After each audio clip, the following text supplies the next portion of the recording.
Mic check 1 2. Mic check 1 2 3. Test mic check 1 2 3 4 5 6 7 8. Mic check 1 2 3 4 5 6 7 8.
afternoon, everyone. Welcome to the campus of Case Western Reserve University. We're here at Nobby's Ballpark. The rain has stopped, and apparently it will for a few hours here, hoping to get a ball game in. The Case Western Reserve University Spartans swept Emory yesterday, so game 3 of the 4-game UAA battle. On the mound for the Spartans today is Eric Colgrove. Comes into the game with 6 appearances, 1-0 on the year with an 8.76 ERA. Colgrove is a first-year student. Just found out he's my advisee, so I got a big meeting with him on Monday to talk about his classes, and hopefully we'll have something good to talk about in terms of his performance. So good to get this game in. The game time was moved up from noon to 10 to take advantage of this window, and wet conditions out there. I walked in from parking my car outside the stadium, and if the ball's going to be hit down on the warning track, it could be a muddy, wet situation for the outfield, but we will see what happens today. Spartans come into this game 16-8, 5-1 in the UAA after a good weekend last weekend at Wash U. The Emory Eagles at 17-9, 3-3 in the UAA in third place as they come up. I'm joined here by my good friend and current independent study student, John Schwartz, to my right, an Emory grad and former Emory employee working in their sports information department. Also joined by Sam, that's going to help me out with some of the pitch tracking here, and other awesome Case student types here in the booth, whose names I just learned recently. So it's great to be here with you today here at Case Western Reserve University. Spartans come into this game on a bit of a roll as they head into the UAA season. Again, looking to take this series from Emory today. And Jack Anderson will be one to watch. Jack, a catcher, is at 195 career runs, which ties him for the mark for the most runs in Spartan history. So 1 run for Jack will give him that record. Also, Nick Harms coming into this game with a 21-game hitting streak. Things look like they're really coming together for the Spartans now after some out-of-conference games as they head into the conference season. And this is the first year that the UAA will have an automatic bid to the NCAA tournament. So leading off for Emory is the center fielder, Jake Lawson. Lawson coming in at a 365 clip, hitting from the left-hand side, and there's a quick delay as the umpire looks down at the field. Unclear what they're looking at, but he puts his mask on, and we're ready to play ball here in Cleveland, Ohio. Colgrove will pitch from the stretch, and that ball is low, ball 1. So just getting started, top of the first inning with Jake Lawson at the plate. Lawson from Dunwoody, Georgia. That's a suburb of Atlanta as a sophomore. And he pops it up. Could be trouble. The left fielder is under it and makes the play. Nice play by Logan Andraco. So we've got 1 down here in the top of the first inning. Aiden Conley steps to the dish, the third baseman, hitting at 398. He's played in all 26 games, leads the team in at-bats, hits from the left-hand side. He also leads the team with home runs with 7. Colgrove's pitch is in there for a strike. Colgrove doesn't have the blazing speed, but mixes up speeds. That was an 84-mile-an-hour pitch. Here's Colgrove's delivery outside. 1-1 the count.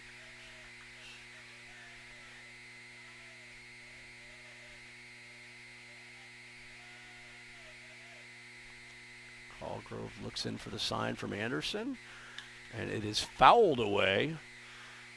Learned my lesson, John, while I was parking, not to park near foul ball territory. Deep in a neighborhood. Even Dane Camphausen can't hit my car today. So 1-2 the count, 1 out here. Colgrove delivers, and it is fouled off. Conley staying alive. Conley from Nashville attended Montgomery Bell Academy. He's a sophomore.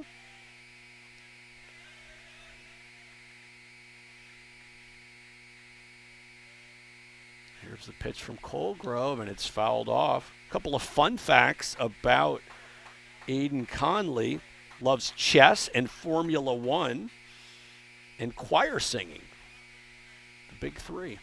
I wonder if he ever does all three at once. So 1-2 the count. Here's the pitch, and it's way outside. Gets away from Anderson. 2-2 the count. So Anderson behind the plate, Camphausen at first, Alonso at second, Nate Arterburn at short, Zach Carinci at third, Andrico in left, Nick Harms in center today, and in right field, Jay Smith. And there's the pitch, and it is tipped at the ball at the plate, so staying alive, Anderson could not hold on. So 2-2 the count, 1 out here in the top of the first inning.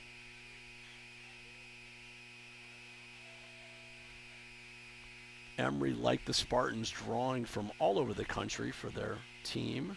And that's way outside at 79 miles an hour. So 3-2.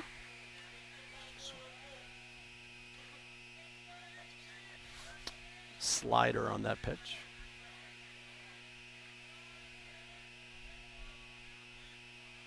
And here's the pitch by Colwell, and it is driven to deep right field, back on his horseman Smith, and that is gone. Home run number 8 on the year for Aiden Conley, and Emory takes the early lead 1-0. So Colwell struggling a bit with his control, put that one right down the middle of the plate, and Conley was not fooled. So Emory is on the board with a 1-0 lead. The exit speed on that hit was 102 miles an hour and a distance of 369 feet over the right field fence. Thank you, Sam and Trackman. Now coming to the plate is Matt Sicoli. Sicoli hitting .406 on the year, the right fielder.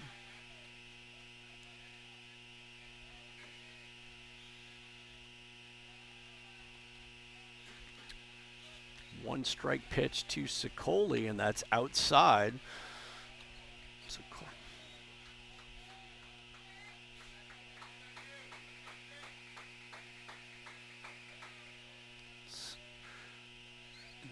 One and one's the count, 1 out, and that ball is hit and a line. Good play by Zach Carinci for out number 2.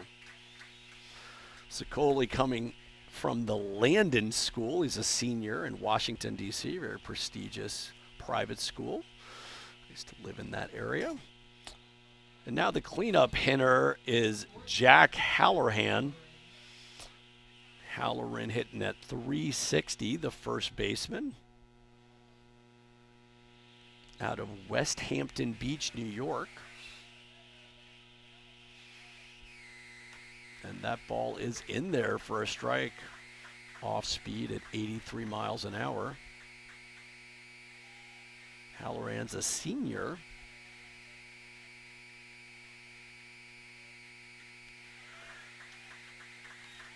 Strike 2. So Colwell quickly ahead of the cleanup hitter.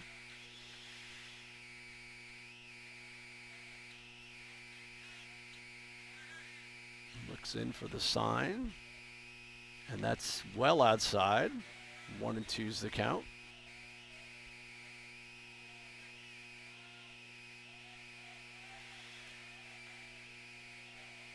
Halloran was 2024 All UAA first team. Here's the pitch, and it's driven up the middle for a base hit. Nice piece of hitting there by the cleanup hitter.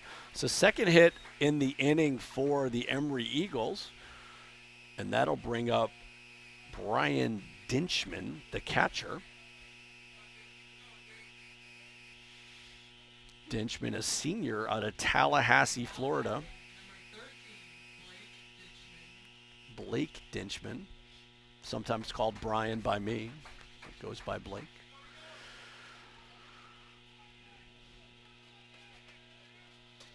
So Halloran has 2 steals on the year as Camphausen holds him on.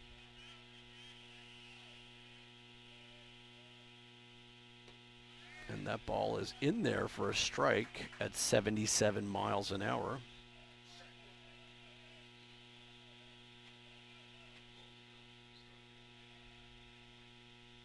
Another off-speed pitch in there for a strike. Nice curveball by Colwell. So once again, Colwell gets ahead in the count, 0-2. Throw over to first, easily back. So what can we learn about Blake Dinchman? He was a All-UAA 2024 first team. And that ball's fouled back.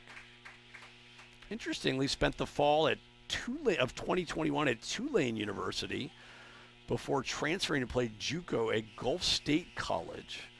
Played 45 games at Gulf Coast State College, before. And that's that laid off it. Looks like he almost went around, but checked his swing.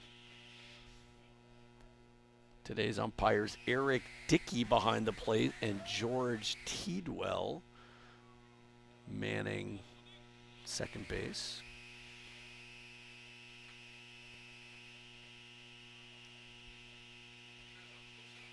1-2 is the count.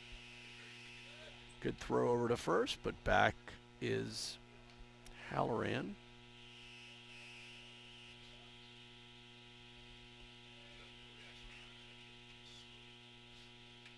Colgrove takes a good look in. And here's the 1-2 pitch. Swing and a miss, and he goes down swinging. But the Emory Eagles get on the board on a home run by Aiden Codley. And after a half inning, it's Emory 1 with the Case Western Reserve University Spartans coming to bat. We'll be right back.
Well, welcome back. At the middle of the first inning, the Spartans coming to bat, trailing 1-0, and catcher Jack Anderson will lead it off, hitting .347 on the year.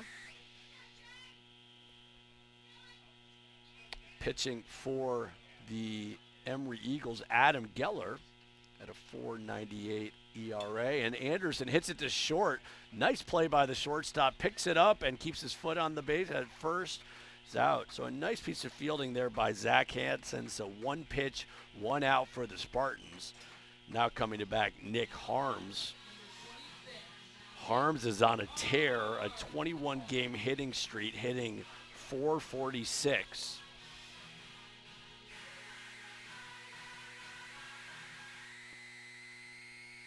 So Geller on the mound, a junior out of the LA area, La Cañada. Thank you, John. Not to be confused with our friends in Canada. And here's the pitch to Harms just outside, 2-0. Harms hitting from the left-hand side, tied for the team lead with home runs with 7, 32 RBIs leads the team, 837 percentage slugging. And Harms lines it foul down the right field line. 1-2 the count. So Geller is making his 7th appearance of the year, all starts, 1 complete games, 2-2 on the year, 34 innings, 36 hits, and 16 walks, so pretty good control. Here's the pitch, and that's way outside.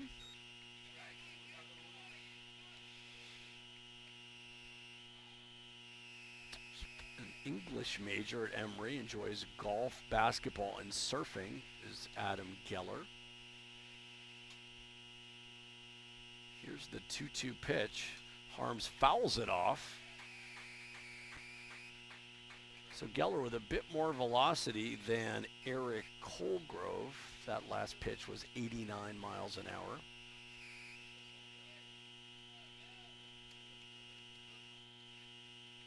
Here's the 2-2 pitch to Nick. And drives it down the left field line, but foul.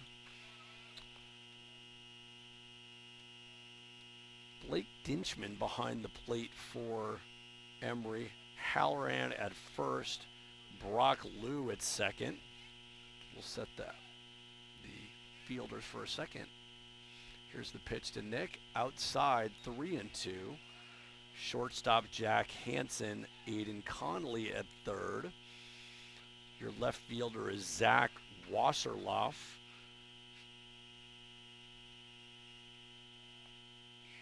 Here's the 3-2 pitch to Nick. Nick fouls it off. Good at bat for Nick Harms, working the pitch count. Jake Lawson in center, and your right fielder is Matthew Sicoli. Designated hitter is Mitchell Smallwood.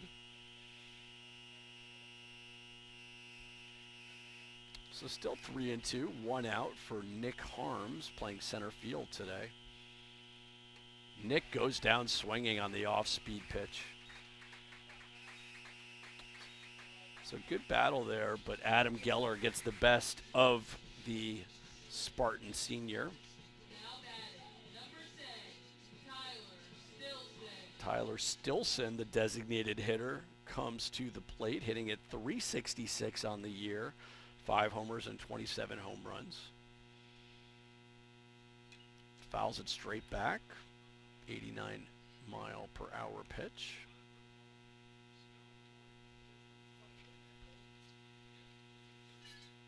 So 2 outs here. Emory on top, 1-0 on a Conley home run in the top of the first. And here's the pitch, and it's driven to shortstop. Hansen is there, throws it over to first, and they can't dig it out. So that'll be an ear on the shortstop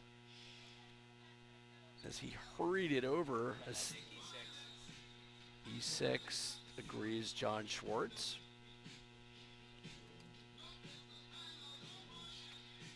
So gives the Spartans another chance this inning. Franco Alonso, the graduate student, playing second base, hitting .341 on the year.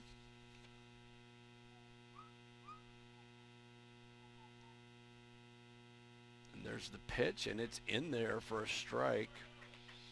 Stilson has 5 steals, 5 for 5 of the year. The Spartans, very effective base runners, very high percentage of stolen bases for attempts. And there's a big swing and a miss by Alonso.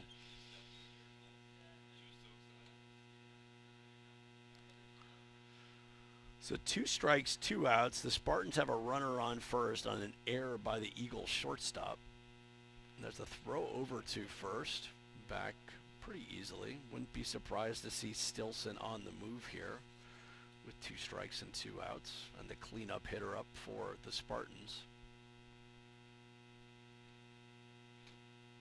Short lead for Stilson.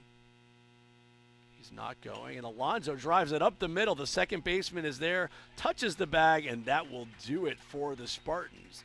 So the Spartans get 1 on an error, but they don't score. So at the end of 1, Emory 1, Case Western Reserve University 0. We'll be right back.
Welcome back. At the top of the second inning, Michael Goldberg here with you on an overcast day in Cleveland, Ohio. And leading off is Zach Wasserloff from Tenafly, New Jersey, is a Bergen Catholic high school graduate, big all-boys Catholic school in northern New Jersey. He's a junior. And the pitch is outside from Colgrove. On the year, Wasserloff has played in all 26 games, hitting .217. And the pitch is a strike swinging as it ties Wasserloff off on the inside corner off-speed pitch, coming in at 77 miles an hour. He was a spring all-academic in the UAA last spring. And was the UAA Rookie of the Year. Batting average certainly down this year. 2-2's the count. Nobody out here. Colgrove's pitch is lined into left field, so it's a base hit for Zach Wasserloff to start off the second inning. Colgrove's had a hard time getting ahead of the count, but then Emory is that's the third hit of the game for Emory.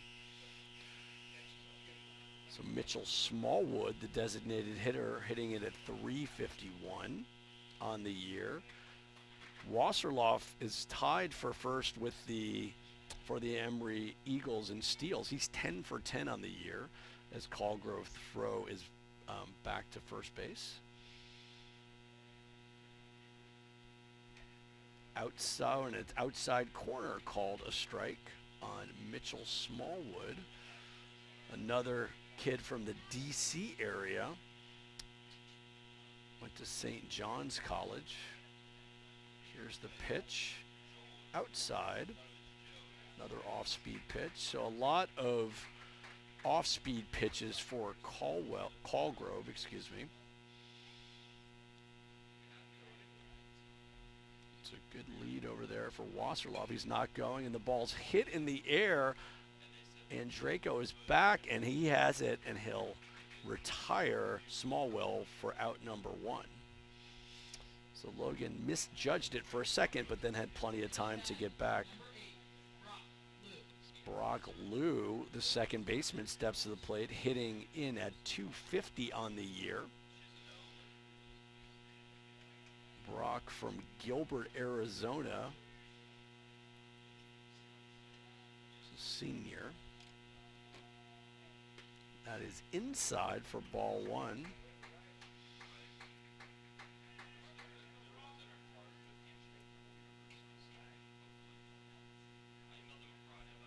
Throw is over to Camphausen, and back to first is Wasserloff.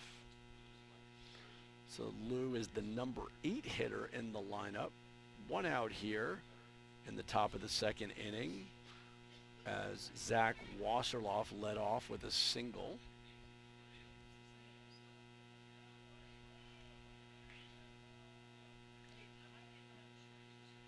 Callgrove looks in. Another throw back to first. So overcast and cool, but it looks like the forecast will hold. There might be rain later today. And I did hear from someone in the press box that it may be snow tomorrow. Gotta love Cleveland, John. No snow in Atlanta. So 2-0 is the count. 1 out here in the top of the second inning. Callgrove's pitch, it almost hit him. 3-0.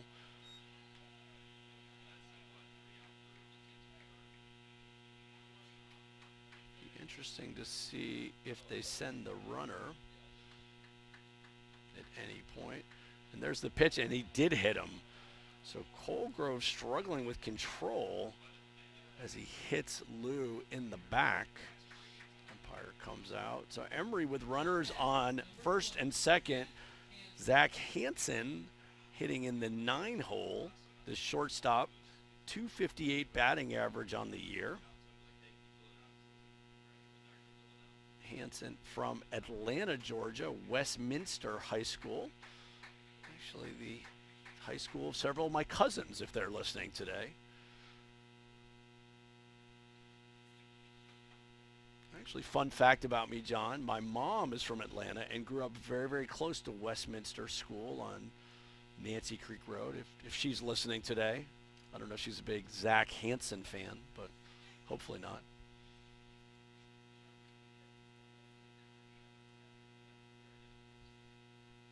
One more fun fact I'll give you about Westminster, because there's just so many.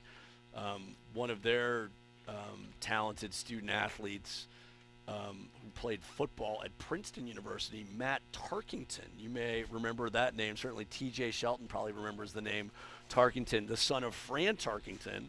I called Matt's first and only touchdown at Princeton, and at Princeton graduation, Fran Tarkington beelined for me and complimented me on my call of Matt Tarkington's 1 touchdown at Princeton. Another Westminster fun fact here as Zach Hansen comes to the plate. And there's a pitch right down the middle of the plate for strike 1. Hansen looked like he was taking all the way.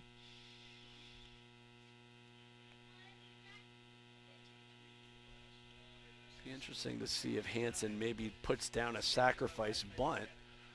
Carinci is in, and there's strike 2, so that takes the sacrifice off.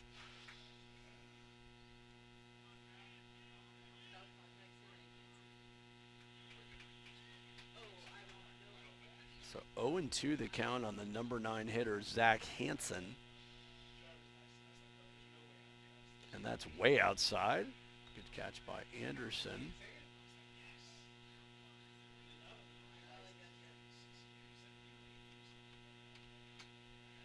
Actually interesting. No sacrifices on the year for Zach Hansen. Maybe that's why they chose not to put a bunt down. And here's the pitch, and it's grounded to shortstop. They're going to go to second for 1, and that's all they're going to get. Sort of slow hit ball. So Hansen gets to first on the fielder's choice. There's 2 outs in the inning, but now runners on first and third, and the top of the lineup, Jake Lawson. So Lawson 0 for 1 on the day.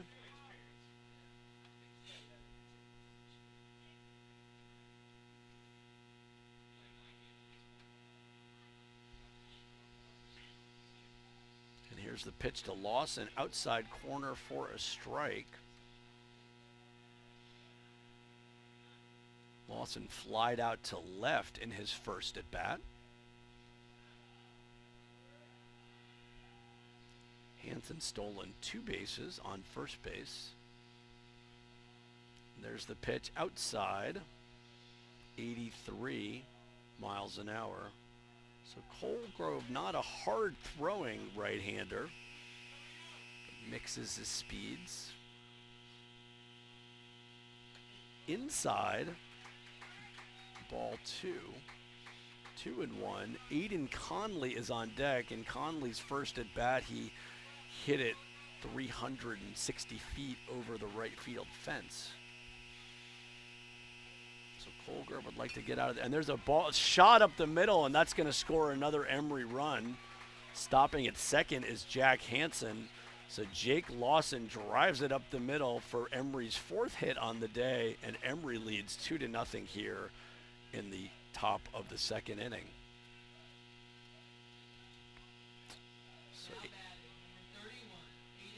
So Aiden Conley, who homered to right in his first at bat, is Colgrove struggling a bit here.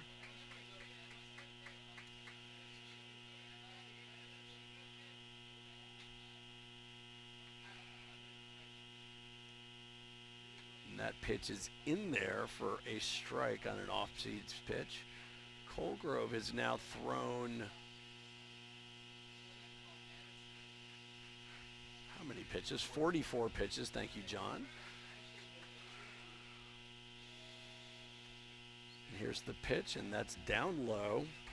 So at this pace, Colgrove probably not going to get past the 3rd or 4th inning.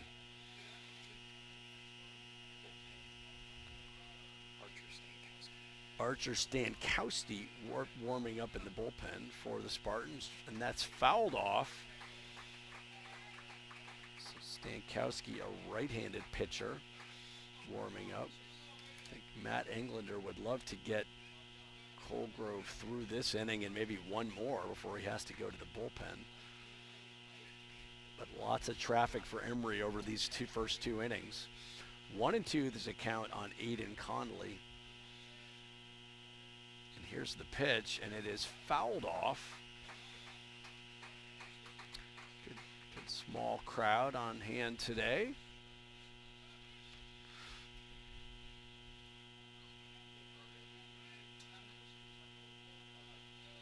So 1-2 the count on the first baseman, Aiden Conley. 2 outs here in the top of the 2nd, and it's driven right back to the pitcher. Nice job by Colwell. He's going to run it over and then toss it underhand to Camphausen, and he gets out of the inning, but not before the Eagles tack on another run. So at the middle of 2, it's Emory 2, the Spartans 0. We'll be right back.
Welcome back to Nobby's Ballpark on the campus of Case Western Reserve University. Michael Goldberg here with you, with my friend John Schwartz by my side, your usual broadcaster, taking the day off to rest his vocal cords. And the Spartans will lead off with Dane Camphausen, the graduate student first baseman. And he takes a strike on the outside corner. So Camphausen from McLean, Virginia, the Landon School, another DC product. Here's the pitch to Dane, and he drowns it to third. Nice play by the third baseman from Emory, who throws him out. High bounce there, but corralled by Aiden Conley and easily throws Camphausen out. So Jay Smith coming to the bat with Careless Whisper by Wham. Interesting choice for Jay Smith. So Jay, one of my students in the fall, very funny kid, so not surprised he's going with Careless Whisper.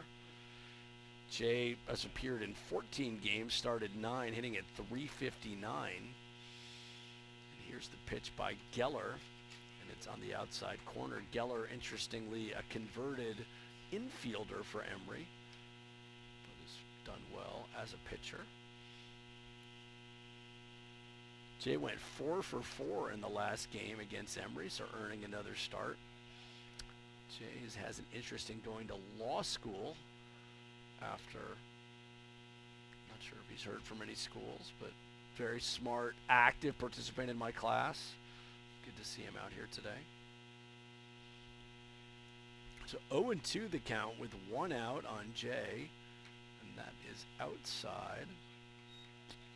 See how well I know my students. I think Jay's from the Louisville area, without even looking it up on my roster. And Jay lines it to third. What a play by Conley. Throws it, it takes him off the bag, and he tags him out. Great defensive play there by the first baseman for Emory, Halloran, after a really nice pickup by Conley. The throw was a bit offline, but Jay is retired.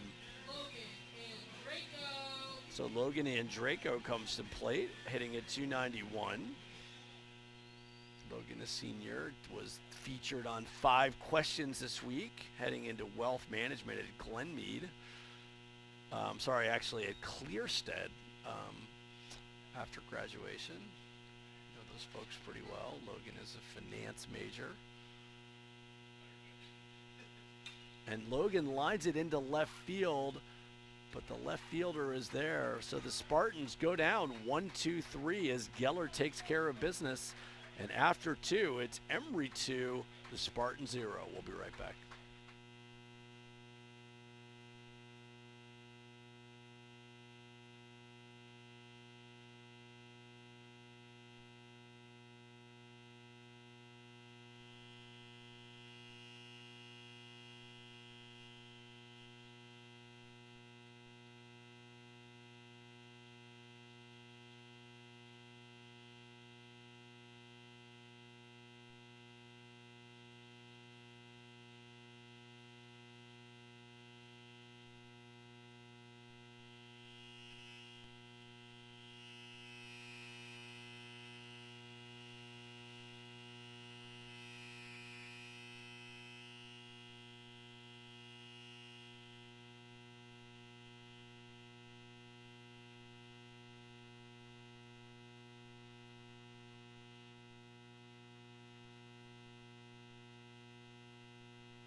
Welcome back to Case Western Reserve.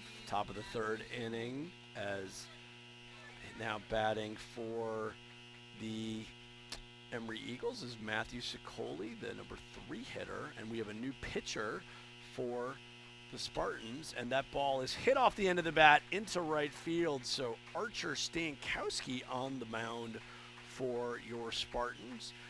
Archer with a 4.94 ERA, 3-0 on the year, has made 7 appearances, started 3. 23 innings, 22 hits, 14 earned runs, 24 strikeouts, which is quite impressive. So the Emory Eagles with another hit and another base runner. They have 5 hits through the first 2 innings, and now top of the third here as the cleanup hitter for the Eagles, Jack Halloran, steps to the dish.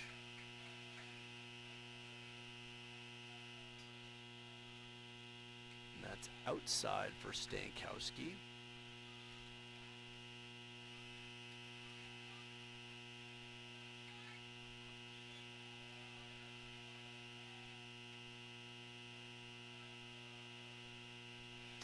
Two-0 is the count on the cleanup hitter, and there's goes him down to second base. A huge jump, no throw by Jack Anderson.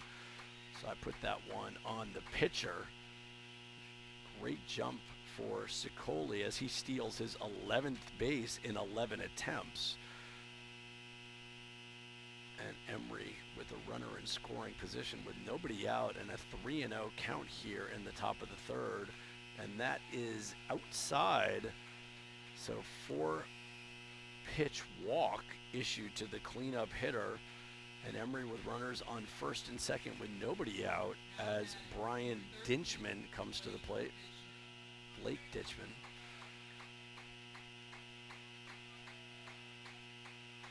So Blake Ditchman coming to the plate.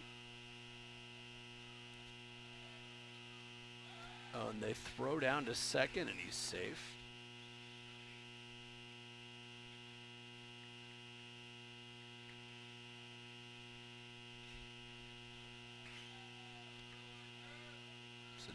Dinchman struck out swinging in the first inning against Eric Colgrove. Stankowski's pitch is low. The Spartans, both Colgrove and now Stankowski, having a bit of a hard time finding the plate. 1-0 the count, top of the third inning. Nobody out, and Emory has runners on first and second, and that is also outside.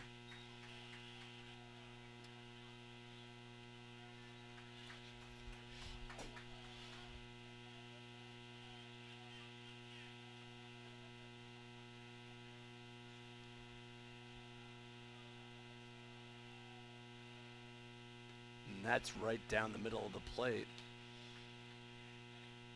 2-1's the count. Nobody out here.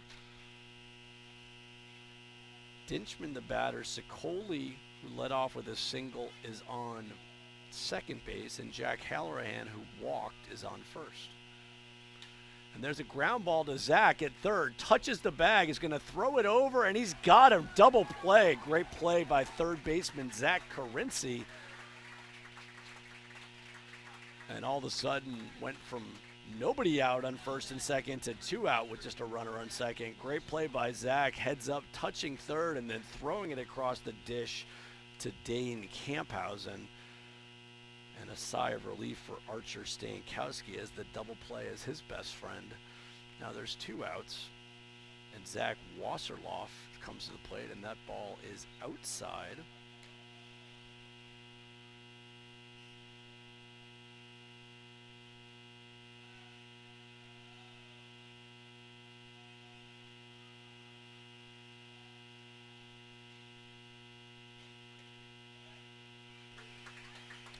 Strike there. Wasserloff singled to left in his first at bat.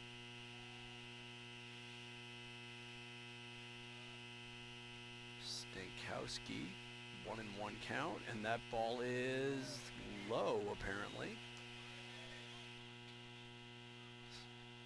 Stankowski wanted the call for a strike, but didn't get it. 2-1's the count. 2 outs here on an overcast day in Cleveland, Ohio. Temperature in the mid-50s. And that is outside.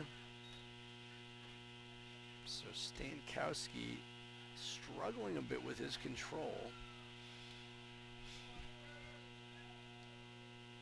Runner on second is Halloran. And there's a good pitch there by Stankowski. So Halloran has 2 steals on the year, so not a huge speed threat, but would be looking to score from second on anything hit to the outfield with 2 outs. Here's Archer's pitch, and it is apparently ball 4. Looked good from up here, but ball 4 for Wasserloff. So Mitchell Smallwood will step to the plate with 2 runners on. Smallwood flied out to left in his first at bat. Here's Archer's pitch, and it is driven to center field. Harms is under it and will make the play for the 3rd out. So Emory, 2 runners on, but did not score as Archer gets out of it. And in the middle of 3, it's Emory 2, the Spartans 0. We'll be right back.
Welcome back to Case Western Reserve University.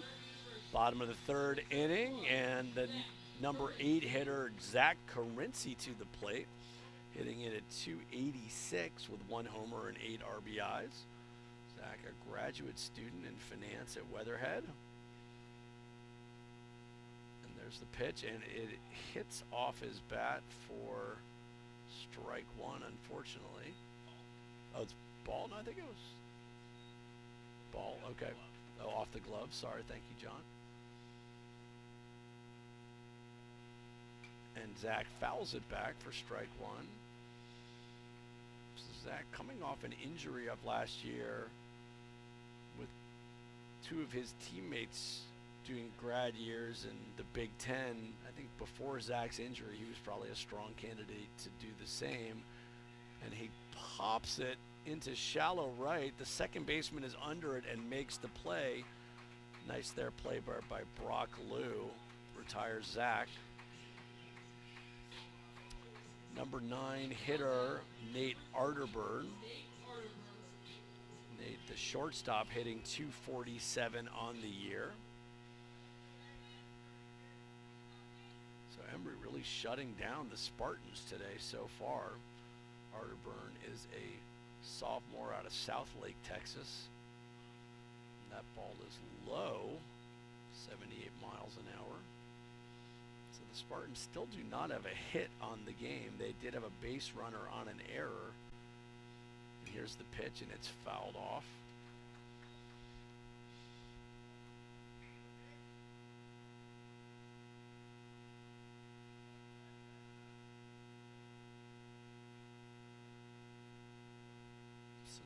was a starter last year as a freshman. Here's the pitch to Nate. It's outside. Nate started all 24 games for the Spartans this year. No homers, 12 RBIs, a .282 slugging percentage.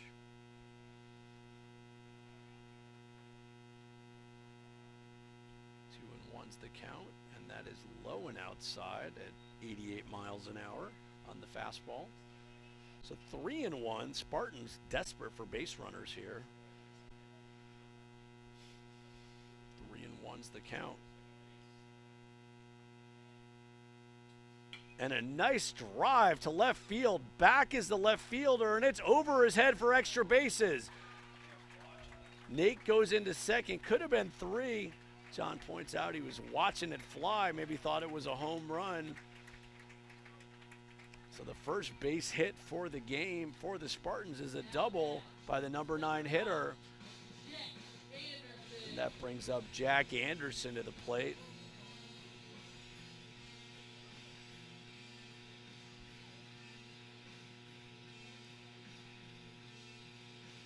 Jack grounded out to shortstop his first time up. Catcher, second-year law student, all everything for the Spartans.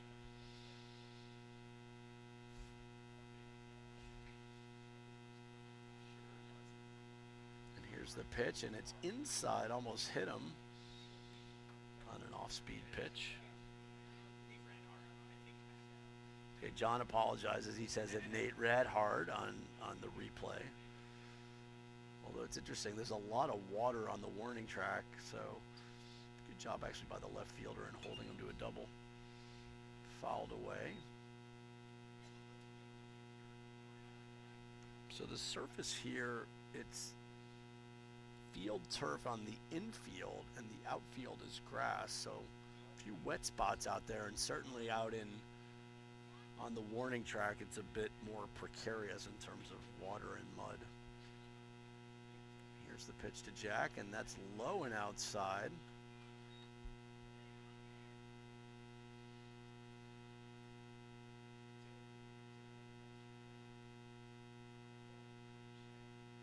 So 2-1's the count on the Spartan catcher. Here's the pitch, and it's fouled off his foot. So Geller has thrown 30 pitches over 2 1/3 innings, given up 1 hit, 1 strikeout on the day. So the Spartans are putting the ball in play, but right at Emory Eagles as Geller pitches to contact. So 2-2 to Anderson, 1 out. Nate Arterburn is on second. And here's the pitch to Jack, and it's fouled off just past the third base line. It's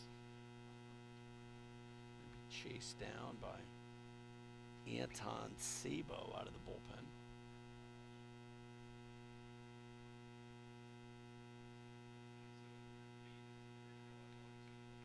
2-2's the count, 1 out here in the bottom of the third inning. Spartans with their first base hit of the game, coming through a double from Nate Arterburn.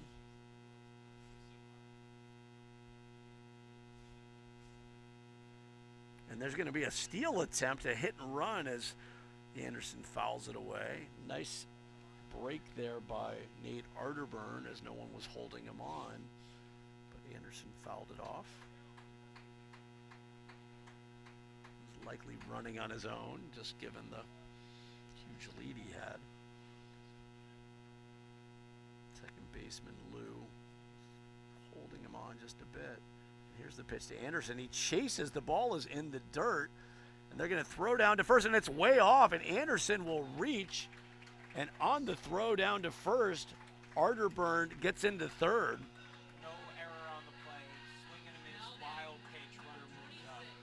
So no error on the play, swing and a miss on the strikeout, and in the wild pitch. So Geller with some bad luck there as Anderson went down swinging, but immediately noticed that the ball was not corralled by the catcher, Dinchman. So Jack Anderson hustles down to first, and Spartans are in business here with just one out, runners on the corners. Only one error for us. Nick Harms swings and misses on the off-speed pitch.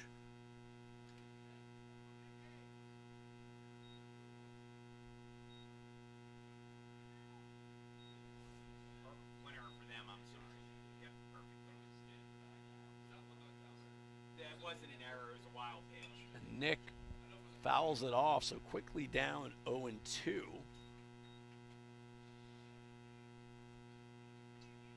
Nick leading the team with 32 RBIs, looking to bring his teammates home with runners on first and third. A throw over to first. Anderson a threat to steal. Has 5 steals and 6 attempts on the year.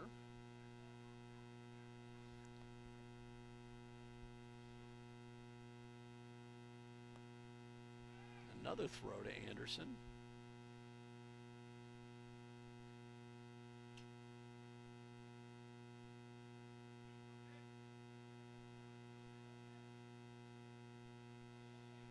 To Harms. Here's the pitch, and it is the throw down as Anderson steals. It goes into center field, and that's going to score the first Spartan run. Error on the throw by the catcher, Blake Dinchman. So the Spartans manufacturing a run. And they're calling someone out. Oh, Nick is out on a strikeout on the play. So Harms goes down swinging, but on the play, Anderson stole second, and the catcher's throw sailed into center field, allowing Nate Arterburn to score. So a leadoff double, a strikeout to Anderson, who advanced on the wild pitch to first base, and then a strikeout to Harms, but so no RBI, but the Spartans get a run, and they're down 2-1, looking to add on with Tyler Stilson at the dish. And Stilson fouls it off. Interesting that the two of the big bats for the Spartans, Anderson and Harms, both go down swinging, but they score a run.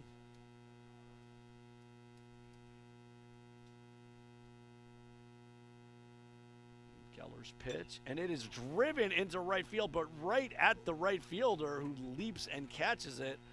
Almost misjudged it, but puts it away. That was Matthew Sicoli. So the Spartans get one hit and score a run, and at the end of 3, it's Emory 2, Case Western Reserve 1. We'll be right back.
Welcome back to Nobby's Ballpark on the campus of Case Western Reserve University. Michael Goldberg with you. The sun is starting to peek out here in Cleveland, Ohio, as Archer's pitch is on the outside corner for a strike at 90 miles an hour. At bat, Brock Liu, the second baseman. Liu was hit by a pitch in his first at bat. Archer's pitch is outside, another fastball. So 2-1 your score here in the top of the fourth inning. The Spartans score in the bottom of the third, and that ball is fouled off by Lou.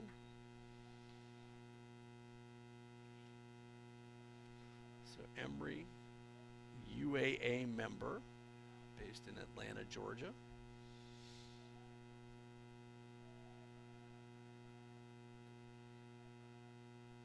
One and two's the count. It's fouled off. Give you a couple other fun facts about Emory, John, because you really don't know much about the school. My wife is a graduate of the Guizetta MBA program. Stacy Goldberg, if you're listening, hopefully you're cheering for the Spartans, not Emory. 1 and two's the count. Off-speed pitch is high. My father-in-law, Hyman Kaplan, not sure if he's listening, graduate of Emory, went on to medical school, an accomplished career as an allergist. Swing and a miss as Lou goes down. My grandfather, Dr. Marvin Sugarman, graduate of Emory. There's a lot of Emory roots here there, John, besides your allegiance, which of course is now with the Spartans and not your alma mater. Great to be in the UAA with Emory, doing great things down in Atlanta. So 1 out here in the fourth inning. Zach Hansen stepping to the dish. Hansen reached on a fielder's choice in the second inning. And the umpire is... So he's saying he has to make eye contact with the hitter.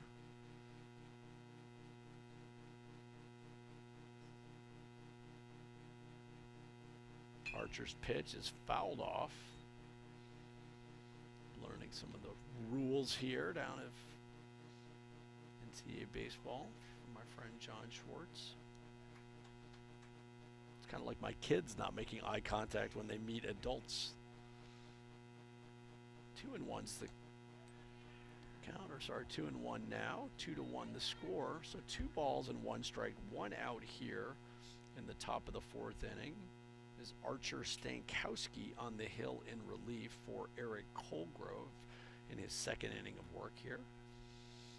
Archer's pitch is fouled straight back, 90-mile-an-hour pitch. So Colgrove, more of an off-speed pitcher, and Archer comes with the heat.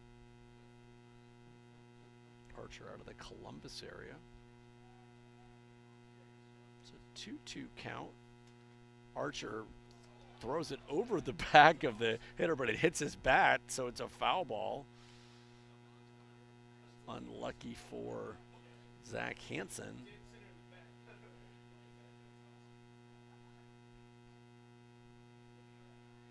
Stankowski doesn't seem to have much control of anything except his fastball.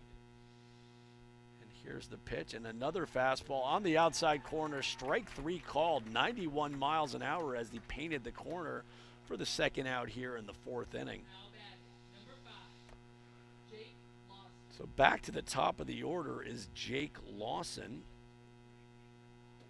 Lawson 1 for 2 on the day with a run batted in. Playing center field. And that ball pitch is inside. The fastball. Sam, my neighbor here, I took his chair today, unfortunately for him, as he mans the track man.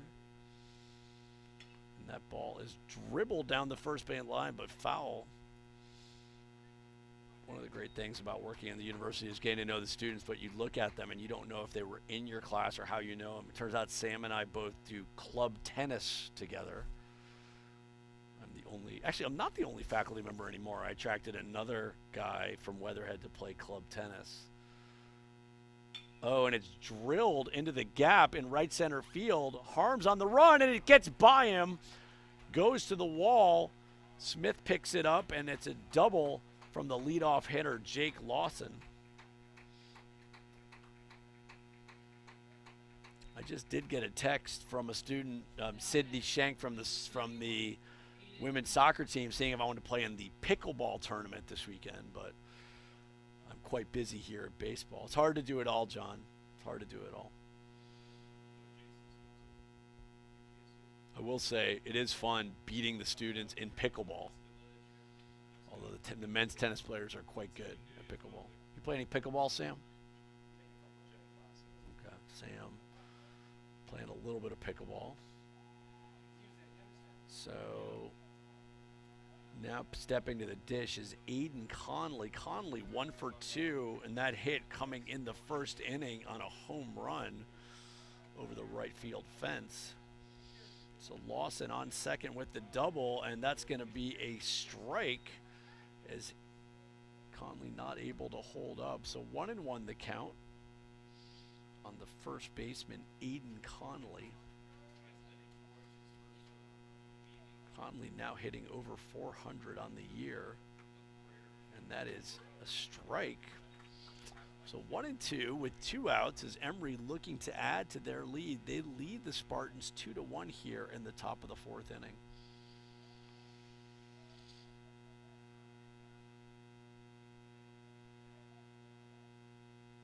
And here's the pitch, and it is just outside on the fastball. So Stankowski throwing almost exclusively fastballs as he struggled with his control of his off-speed pitches.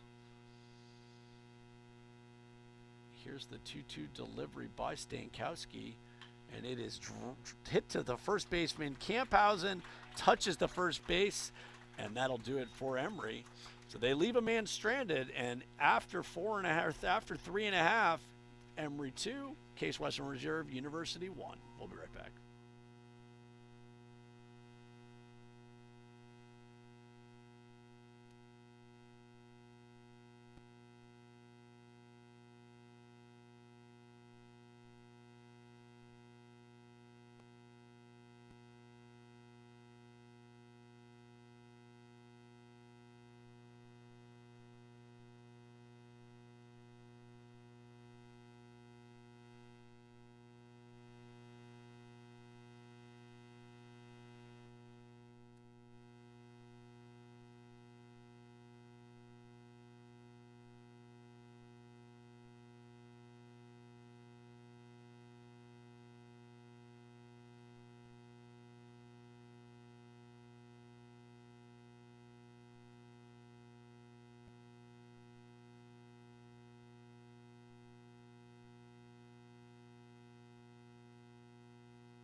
Welcome back to Nobby's Ballpark, Case Western Reserve University, as the number 4 hitter for the Spartans, Franco Alonso, to the dish.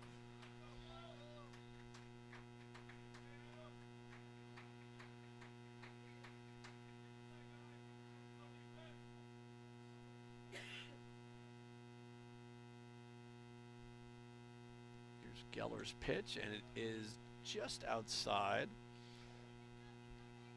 Alonso 0 for 1 on the day. Alonso started off at Cornell before coming to the Spartans as a grad transfer. Interesting to watch Ivy League athletes in the transfer portal, particularly in this past NCAA tournament. Danny Wolf, 7-footer out of Yale, played for Michigan, and I just saw, unfortunately for me, that Princeton's best player, Xavier Lee, just entered the transfer portal and is in discussions with like Kentucky and a bunch of, let's call it the halves of D1. So Ivy League athletics. Interestingly, the Ivy League is D1, and Franco didn't get a lot of playing time when he was at Cornell, but has done quite well for the Spartans. Here's the pitch, and it's upstairs. So, Franco thought it was ball 4, but it was, so the count now 3-2 on the Spartan second baseman. Here's the pitch by Geller, and that's drilled over the shortstop's head. So take that as the left fielder slips in some puddle out there. So Franco Alonso will take that. He'll take a base hit over a walk any day, John. Only the second hit of the game for the Spartans, but they have a runner on with nobody out for the first baseman, Dane Camphausen.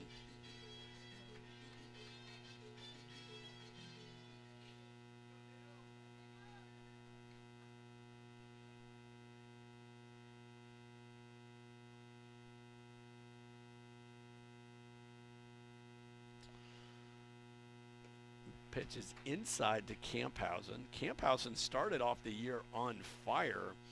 It's cooled down just a little bit, but still hitting .338 on the year. And a big swing and a miss from the first baseman. 1-1's the count. Alonso leads the team, actually second to Nick Harms, and steals with 10 with a good lead at first. Camphausen hits it to right field. The right fielder is back and makes a great catch at the wall. And Alonso's going to have to hustle back to second base. So Camphausen drove it to right field. Looked like it had a chance, but the right fielder made a nice play on the ball. So an exit speed of 104 miles an hour on that Camphausen hit. Mr. Careless Whisper, Jay Smith, comes to bat. The right fielder out of Louisville.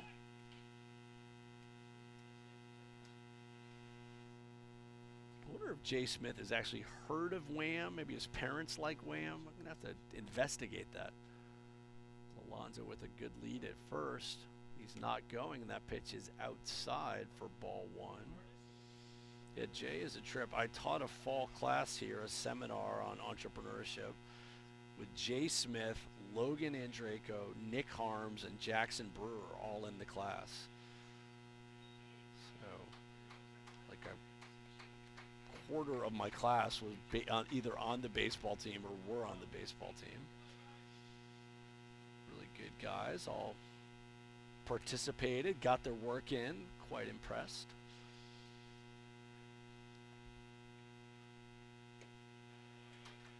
On the inside corner, I will say of that group, Jay Smith has the biggest personality of the group, which is probably why his walk-up song is Careless Whisper from Wham. 2-1 the count on the senior Smith, and Jay lines it back. Straight back, frustrated, felt like he was on that pitch. So 2-2 the count on the senior right fielder. Alonso at first base. Be interesting to see if Coach Matt sends Franco here with a 2-2 count and 1 out. Franco with a good lead at first, takes that extra half step. And he's back at first. Good throw by Geller, but Franco is back. Obviously thinking the same thing we were, that Alonso may run on this pitch. Alonso, the good lead. And there he goes, and Smith pops it up to the third baseman. Alonso's going to have to hustle to get back, and the throw is dug by the first baseman, so a double play as Smith pops out, and Alonso is going on the first pitch and couldn't get back, and that'll do it for the Spartans. So at the end of 4, Emory 2, Case 1. We'll be right back.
Welcome back. Top of the 5th inning here with Emory on top of Case Western Reserve 2-1.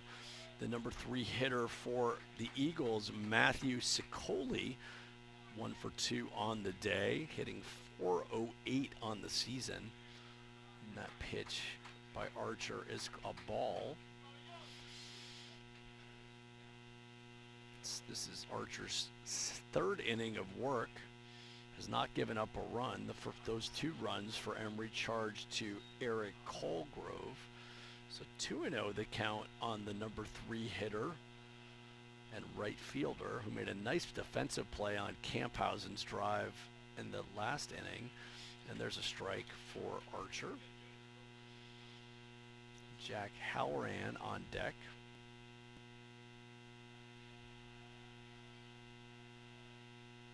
Way outside, 3-1.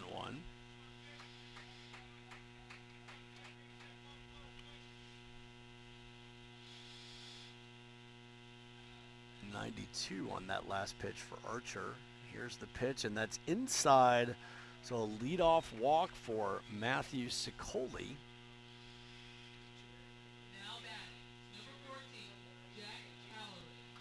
Sicoli second on the Eagles for walks with 22, now 23 on the season, brings up Jack Halloran. Halloran 1 for 1 on the day.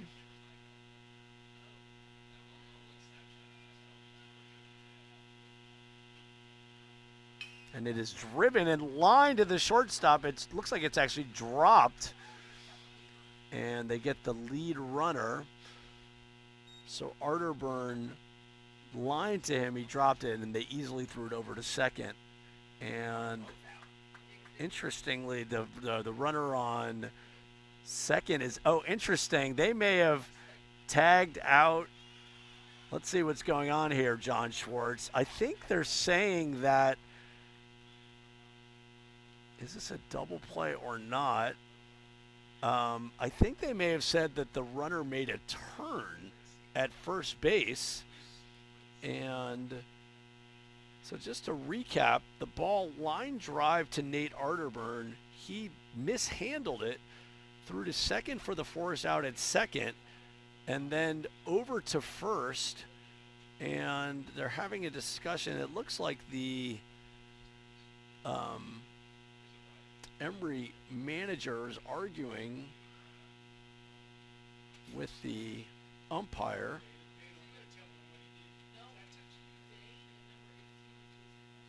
They're still discussing it.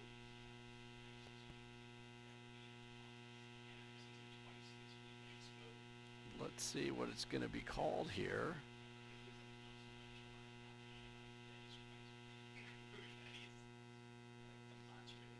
So certainly there's going to be 1 out, and the second runner is going to be called safe. So it's a fielder's choice, 6-4, shortstop to second, and they're going to call safe as Matt Englander comes out, wants an explanation. They're saying he dropped it, got the out at second, not at first.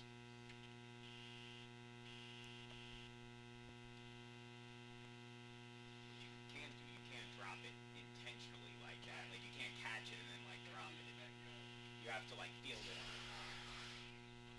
So Matt Englander getting an explanation, but for those of you at home, right now it looks like there will be 1 out on a fielder's choice, short to second, as the lead runner, Matthew Sicoli, will be retired, and Jack Halloran at first.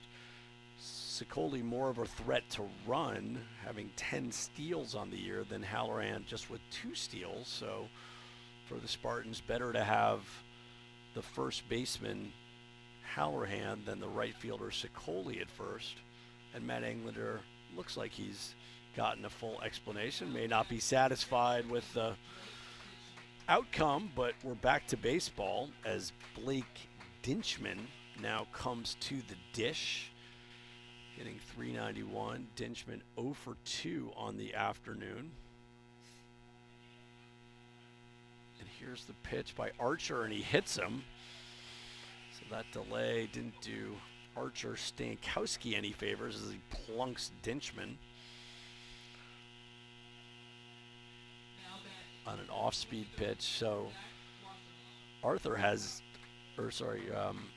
had no control of anything but his fastball. It'll be interesting to see if Emory's just sitting on fastballs for here on out, as he cannot get his off-speed pitches over the plate.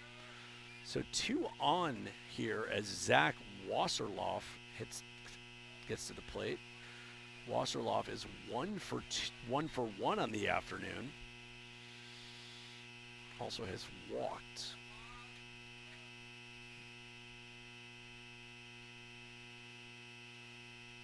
1-0 is the count. And he fouls it back on a 90-mile-an-hour fastball.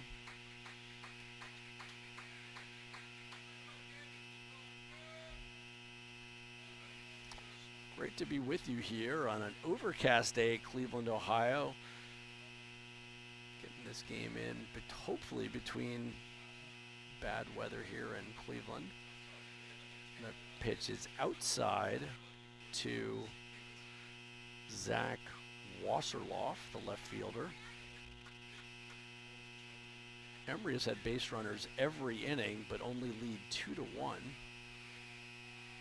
There's the pitch, and it's lined to right field. Jay Smith is under it and makes the play. Tagging is Halloran, and he'll get into third easily.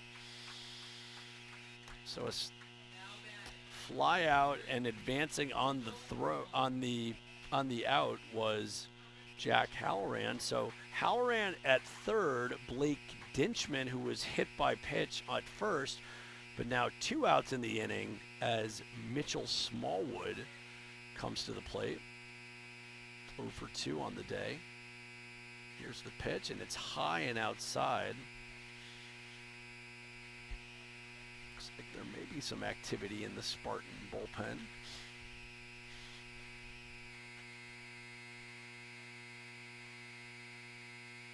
Archer's pitch is high, apparently. 2-0 is the count.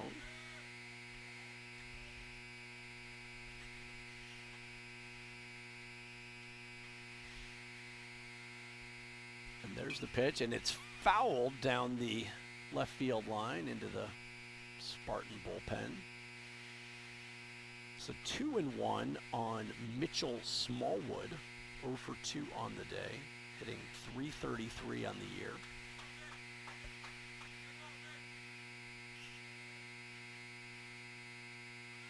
Runner goes, Anderson throws it down, and they're going to come home with it. Throw and a tag, and he is out. Excellent play as Nate Arterburn cut off the throw, and the runner from third took off looking for a double steal, and he got gunned down at the plate. So excellent defense gets the Spartans out of the inning. So after 4.5, it's Emory 2, and your Spartans 1. We'll be right back.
Well, welcome back to Nobby's Ballpark as we head to the middle of the 5th inning. 2-1 the score. Emory on top. Spartans swept the doubleheader yesterday, and Adam Geller heading into the bottom of the fifth, still pitching. Let me give you some of his stats. Individual pitching. So Geller now at 56 pitches through 4 innings. Has only struck out 3, given up just 2 hits. So Geller has pitched well. And Logan drives it into right center field. This is going to be trouble, and it gets to the base of the wall. Logan hitting second, and he'll stop there. So Logan Andreyko starting things off for the Spartans with a double here, and there's nobody out in the bottom of the 5th inning.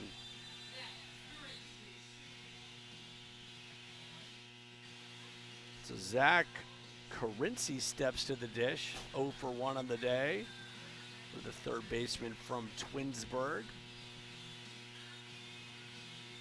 Zach worked with me on an NIL event with the Cleveland Guardians earlier this year. Seems like with everybody else in this press box, one's interested in a career, and he's going to show bunt but pull it back. Potentially interested in a career working in sports. Used to be an intern at a company called Cleaner that was started by a former baseball player, David Dillman. Just featured in the Cleveland Plain Dealer this week.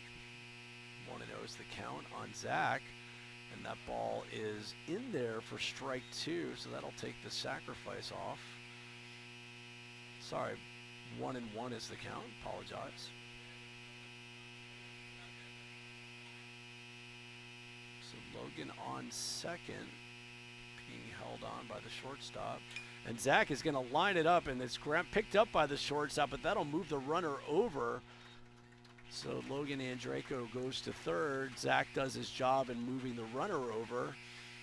Just 1 out with a runner on third. So Nate Arterburn, who made a nice defensive play earlier in the inning to get the Spartans out of the inning, now comes to the dish. Arterburn doubled in his first at bat. The number 9 hitter. So looking to get that runner home from third with less than 2 outs. It's outside. So the third baseman for Emory, Aiden Conley, in on the grass. The first baseman even with the bag. And the shortstop and second base are back. That's a nice off-speed pitch by Geller, is in there at 77 miles an hour for a strike. So 1-1 the count, 1 out on the Spartan sophomore shortstop. Here's the pitch, and it's outside. Good eye by Nate.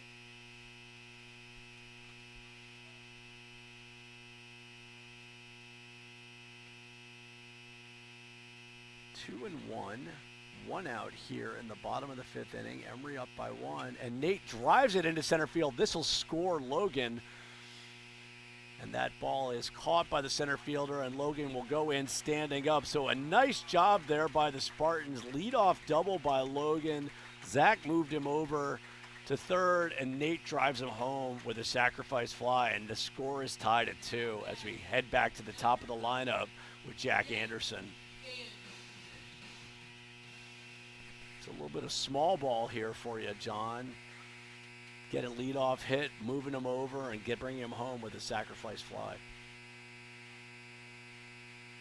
And that ball is bounced in for ball 1. Jack Anderson 0 for 2 on the day, bringing his batting average down from 347 to 340. And it fouled off by the Spartan catcher.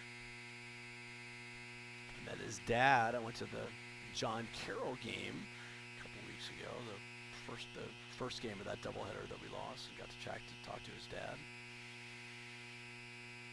And that ball is driven into right field, but the right fielder is there, and that will do it for the Spartans, but not before they add a run on to knot the game at 2-2. So heading to the top of the 6th, Emory 2, the Spartans 2. We'll be right back.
Welcome back to Case Western Reserve. I'm enjoying the Beastie Boys playlist up here as Mitchell Smallwood, who was at bat when the Eagles were thrown out during a double steal, and he lays down a very nice bunt. Carinci picks it up, throws it over to first. Good dig by Camphausen and retires Smallwood. So an excellent bunt, but even a better play by the Spartan third baseman, Zach Carinci, who threw it over to Dane, who dug it out. So there's one down here in the top of the sixth inning.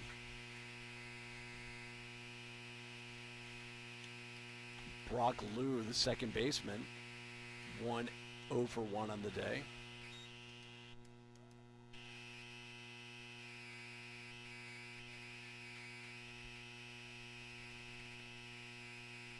Stankowski's pitch is high, 90 miles an hour. So Archer really throwing just one pitch today, the fastball, but he's done well. No runs have scored since he has come in, entering his fourth inning of work. He's given up just 2 hits, 3 walks, and struck out 2. 2-1's the count, 1 out. And that ball is hit into the hole, and a base hit for the bottom of the lineup, Brock Lou, in the number 8 hole. That's a steal on the year. So Zach Hansen steps to the dish, 0 for 2 on the day with a strikeout. So Emory has had runners in every inning this game, but still only 2 runs as the Spartans, with strong defense and timely pitching, have gotten out of jams. That's a strike to Hansen.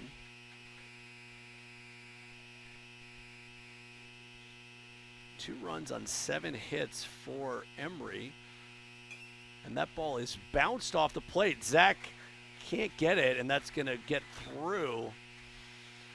So Zach Carinci tried to make the play, but eluded his glove, and that's going to be an infield hit for the shortstop, Zach Hansen. And that'll get back up to the top of the lineup to Jake Lawson. Lawson 2 for 3 on the day with an RBI. So Emory in business again with base runners. We'll see if Archer Stankowski can continue to navigate getting out of these jams. 1 out here in the top of the 6th inning. And there's the pitch, and that's driven into center field. Harms is going to have to make a long run, and he's not going to be able to get it. He decoyed that he was on it, and the runner going from second to third had to hold up. So Brock Lou didn't have a great read on that. Probably could have scored, but the third base coach held him up. So the bases are loaded now for Aiden Conley. Conley 1 for 3 on the day, but his 1 hit is a home run into right field. So Stankowski with the bases loaded, and the pitching coach from the Spartans is going to make a mound visit here to talk to Archer Stankowski.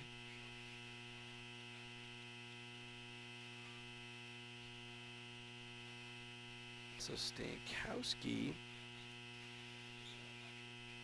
now at 57 pitches through an inning and a third. Been pitching well, but now in a bit of a jam. Warming up in the bullpen is Oliver Miller. Thank you, John.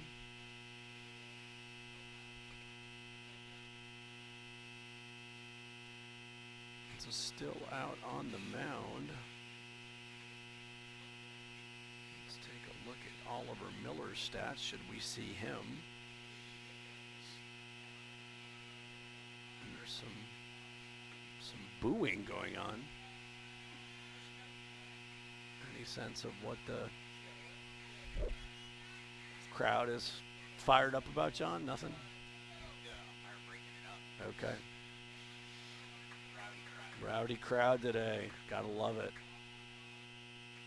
So Conley with the bases juiced here. And there's the pitch by Archer, and it is low, nowhere to put him as Emory loads the bases.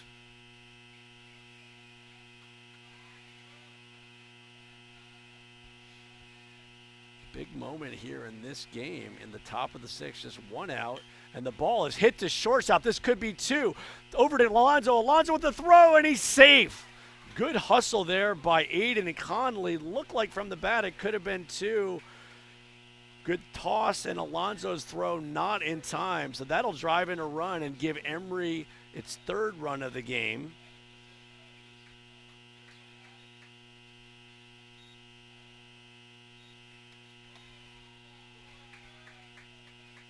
So Matthew Sicoli, the number 3 hitter, and he drives it, and it's deep but foul. So Archer almost got out of that inning on a double play, but good hustle down the first base line by Conley to beat it out.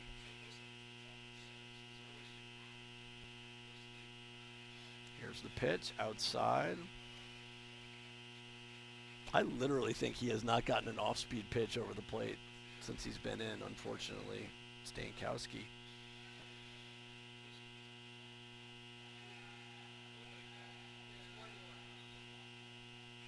And there's the pitch, throw down to second, and they've got him. Great throw by Jack Anderson as Emory runs itself out of another inning. Frustration from the batter, Matthew Sicoli, as a great throw by Jack Anderson.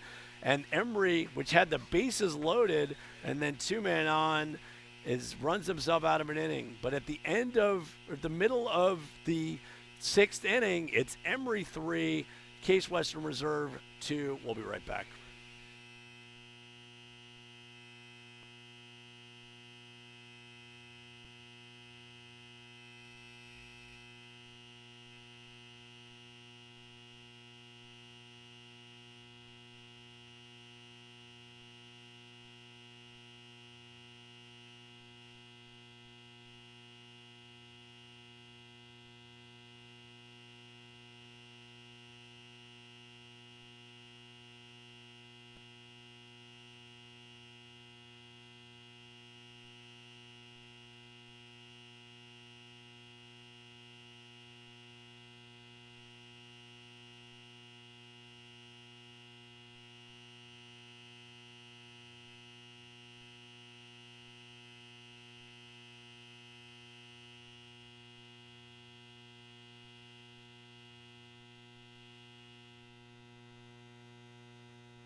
Welcome back to Nobby's Ballpark. Bottom of the 6th here. Emory takes the lead in the top of the 6th, 3-2. But the meat of the Spartan lineup coming up is Nick Harms. Nick 0 for 2 on the day, dropping his average from 446 to 436. His hitting streak is also on the line at 21 games as he's 0 for 2 on the day as he takes strike 1.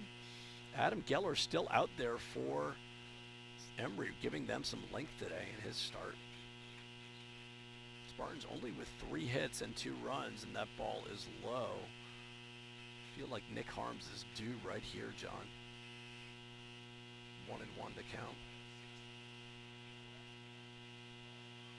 Nick, a computer science student here. That's an off-speed pitch is in there, 77 miles an hour, so 1-2. Nick's actually going to work for a firm that does work in the finance and private equity space. A little bit of a shift from his computer science degree. And that ball is popped and foul out of play. Nick is a highly decorated athlete, and as somebody that's had him in the classroom, he's a super smart kid. having him as a student. Very humble and smart. Here's the 1-2 pitch, and it's fouled off, foul tip. Stays alive at 1-2.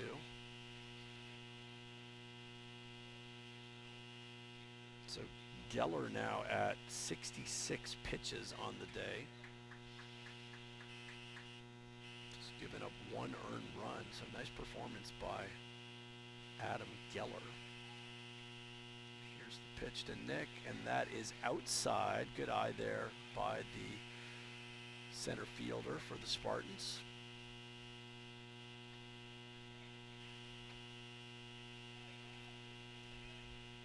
Warming up is Ryan Kelly for WashU. Thank you, John.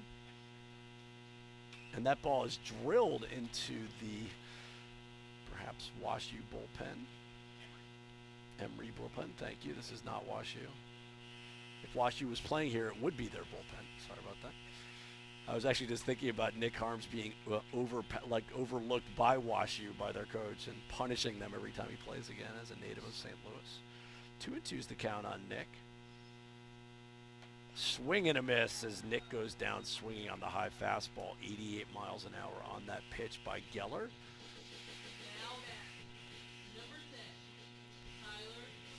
Tyler Stilson, the designated hitter, coming to the dish. Stilson 0 for 2 on the day. So only 3 hits for the Spartans, but 2 runs. And that pitch is in there on the off-speed pitch, 76 miles an hour.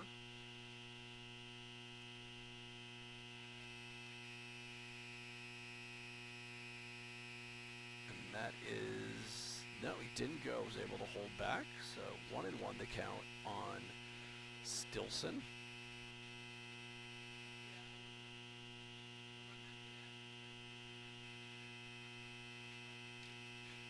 So 1-1, 1 out as the Spartans look to tie it up after, or take a lead after Emory took the lead in the top of the 6th.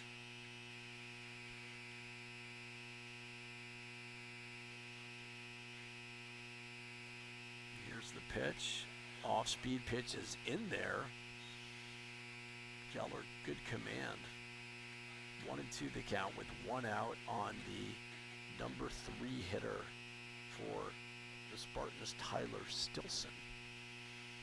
There's the pitch, and it's hit down the third base line. Nice play on it by Conley, and the throw over pulls the first baseman off the bag. Be interesting to see how our scorer scores it, and it's an error on the third baseman, Aiden Conley.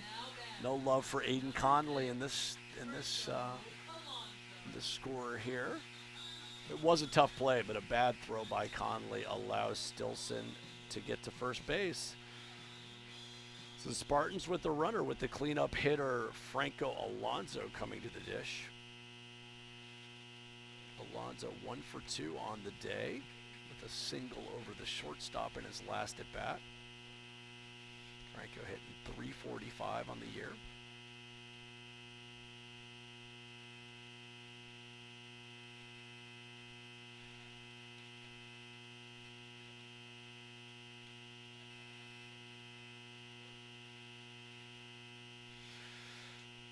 So 0-1 the count on Alonso, 1 out. Stilson 5 for 5 on the year in steals. Interesting to see if Matt moves him. Last time they moved a runner, it was a hit and run, and our runner got doubled off. And there goes Stilson, and that's hit into right field. Great job by the Spartans on the hit and run. As Stilson moves over to third, great piece of hitting by Franco Alonso. As Stilson was on the move, the second baseman moved over to cover, and Franco lined it where it was open territory, and the Spartans are in business for the big man, Dave Camphausen. So Camphausen 0 for 2 on the game. As a sac fly or any kind of sacrifice would get in the runner, and it's going to be a discussion on the mound. We'll see if they go to the bullpen here. no call yet. It's the pitching coach. They want to have a word with Adam Geller. Geller has been incredibly efficient today. Only 2 runs for the Spartan, only 1 of them earned on 4 hits, as Emory has made 3 errors today.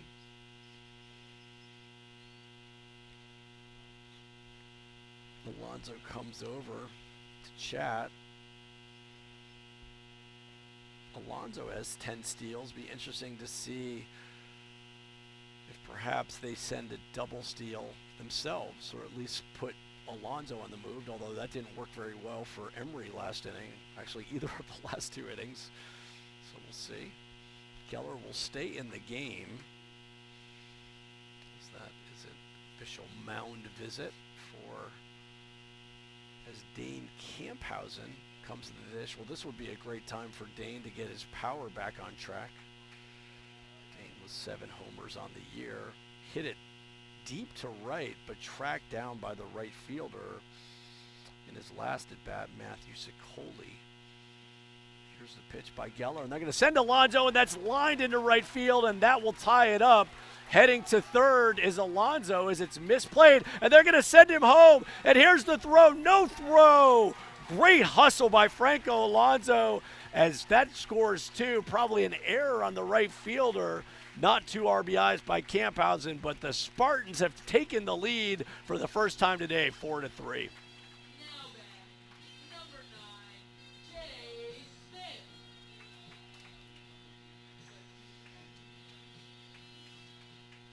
So Jay Smith 0 for 2, looking to keep it going here for the Spartans.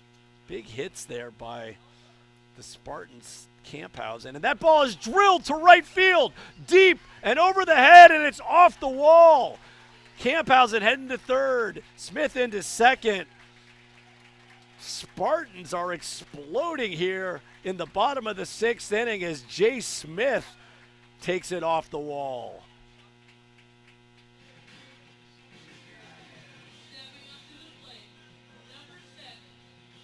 Got to wonder, John, if the Emory manager maybe coach kept Adam Geller in just a little too long, and now there's going to be a slow walk to the mound, and that's going to be it for Adam Geller. Geller pitched incredibly well until this inning, where the wheels have sort of come off for Emory. He wasn't helped by 2 errors this inning, but Adam Geller is going to be exiting the game, and let's take a look at his numbers as his stats as he updates them. 82 pitches on the game. Only 2 earned runs for Geller. And we believe it's going to be Ryan Kelly coming into the game for Emory. Left-hander. Let's take a look at Ryan. Ryan went to a high school called Out of the Door Academy. Interesting name for a high school. Also played basketball in high school.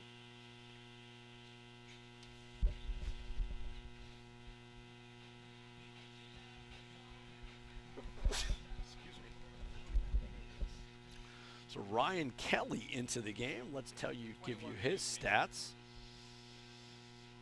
So his season stats,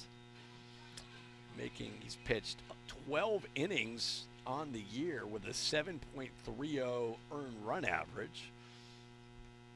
Last appearance was against NYU on March 28th, where he pitched 1 2/3 inning, giving up 2 hits and 3 walks.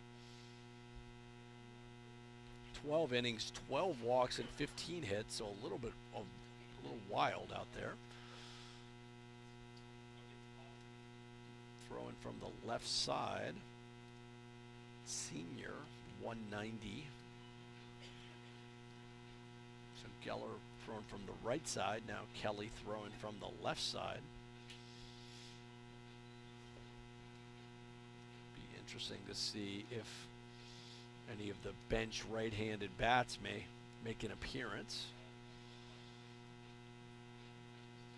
Logan in Draco coming up next, bats from the left side.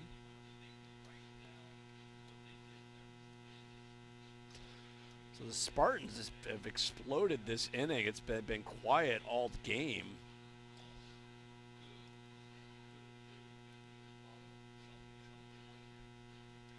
So Nick Harm started off the inning striking out swinging. Tyler Stilson reached on a throwing error. Franco Alonso on a hit and run singled to the right side. And then Dane Kanthausen singled to right field, and then that scored 2. And then Jay Smith just doubled and moving Campounds in the third. So just 1 out in the inning. Spartans looking to get a few more runs as they're up for the first time all day, 4-3. So Logan Andraco stepping to the dish. Logan doubled in his last at bat, hitting .295 on the year. Coach Matt would love to get some more runs here as Kelly in the windup pitches to Logan, and that is just inside on an 82-mile-an-hour off-speed pitch.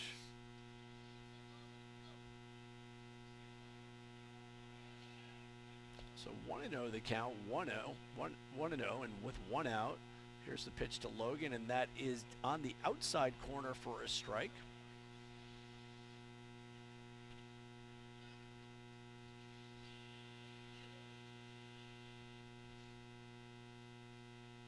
One ball, 1 strike, 1 out here in the bottom of the 6th inning.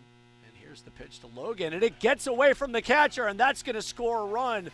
Camphausen slides in, maybe just to get his uniform dirty, but he could have walked in as Jay Smith advances to third. His teammates greeting him. That was an awkward slide. You got to hope the guy doesn't hurt himself when he does that. So on a bad leg, but he scores on that play. So 5-3 Spartans. And here's the pitch, and Logan swings and misses at the off-speed 82-mile-an-hour pitch. Evens the count at 2-2. So the Spartans up 2, scoring 3 here in the bottom of the 6th. And there's the pitch, and it's down in the dirt. Good stop there by the catcher, Dinchman. So full count with 1 out. It's been a little bit wild. Jay Smith will be looking for an opportunity on a wild pitch or patch ball. And here's the pitch, and it's a good stop again by Dinchman, but Logan will take ball 4 and head down to first base, bringing the third baseman, Zach Carinci.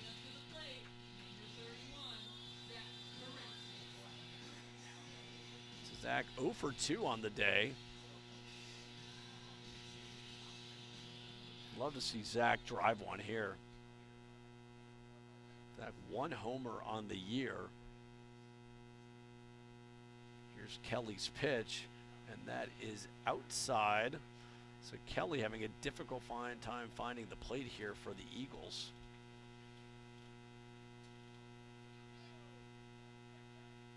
Small lead by Logan.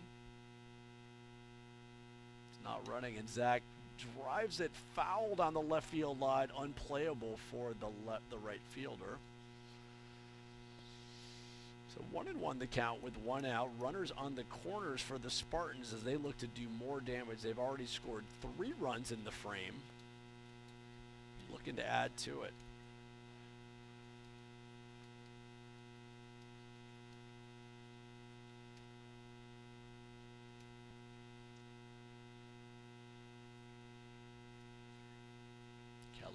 In, and Andrico is going, and that's going to be no throw down there as the ball is inside to Carinci. So aggressive base running by the Spartans this inning. Stolen base for Logan and Draco. That's his 5th on the year in 6 attempts. And 2 runners in scoring position for Zach. Here's the pitch to Zach, and that's down low. Good patience by the Spartans as Ryan Kelly has struggled to find the strike zone. 3-1, 1 out. Jay Smith down at third. Logan Andraco at second for the third baseman, Zach Carinci. And that ball's driven up the middle, and that's going to get by. That's going to score 2 runs for the Spartans. Great job by Zach Carinci to drive in 2 for the Spartans. It's got to feel good for the Spartan third baseman, and now it's 7-3 Case Western Reserve.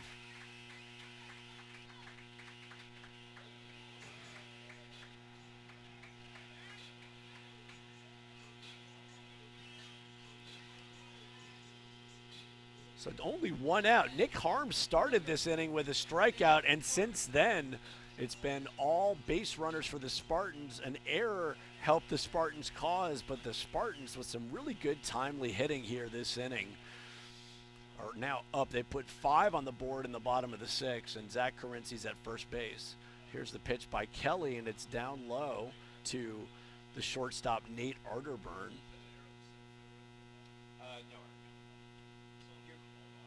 Nate 1 for 1 on the day.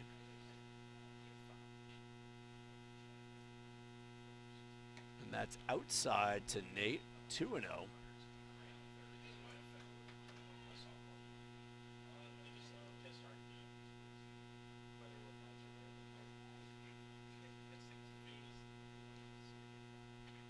So Ryan Kelly really struggling here.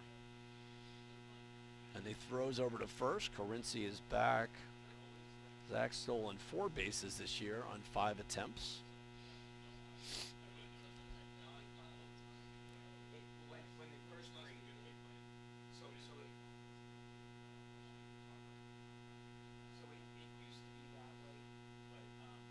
Two and 0, and it's a throw over to first. Carinci back easily.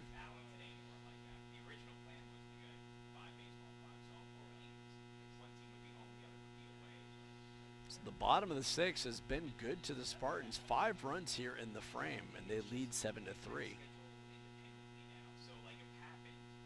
And there's a ball. It's in the hole. Shortstop gets it, but he's not going to have a play. Throws to second, but not in time. Actually, great job there by shortstop Zach Hansen. I didn't even think he was going to get close, but he popped up, threw it over to second to Lou, but Zach had a good jump on the ball, and so that's an infield hit for Nate Arterburn. And Jack Anderson, the 9th Spartan to bat in the inning, is up for the Spartans. So Jack 0 for 3 on the day. The Spartans' 2 best hitters, Anderson and Harms, both hitless today. And that's inside. So Ryan Kelly came in relief and has not given the Eagles much relief.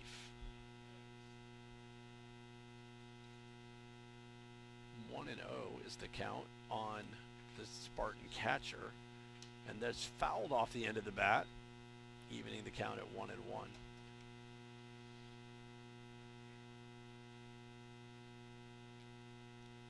Coach Matt would love to just see them keep this going.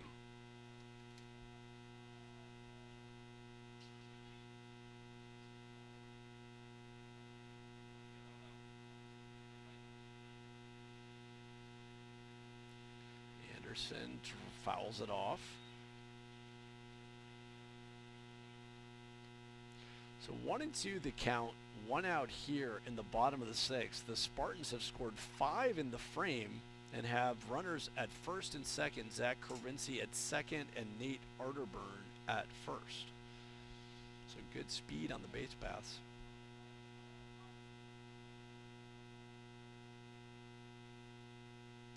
Anderson takes ball 2. So 2-2 the count.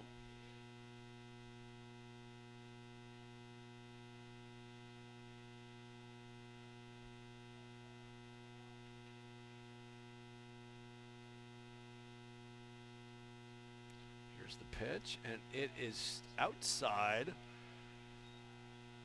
Dinchman tried to frame it with a strike, but no avail. So 3-2. 1 out here.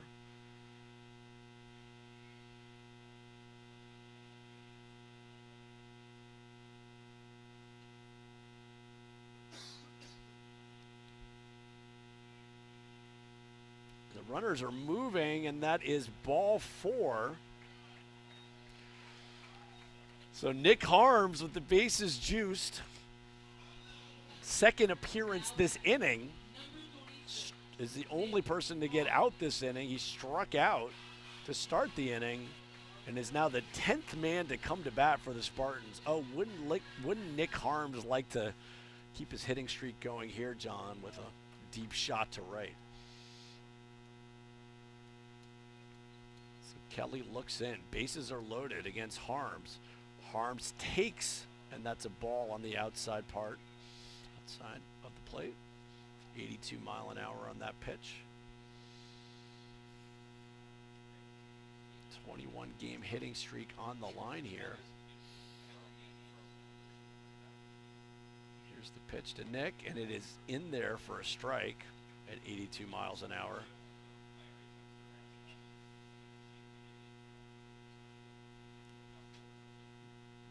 Matt Englander wants to talk to Nick.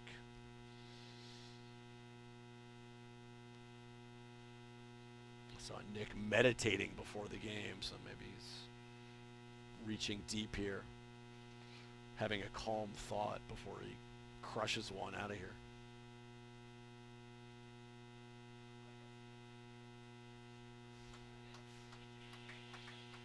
So 1-1's the count, one out here in the bottom of the sixth inning. The Spartans have them loaded. They've already scored 5 in the frame as slugger Nick Harms, the number 2 hitter and center fielder, at the plate.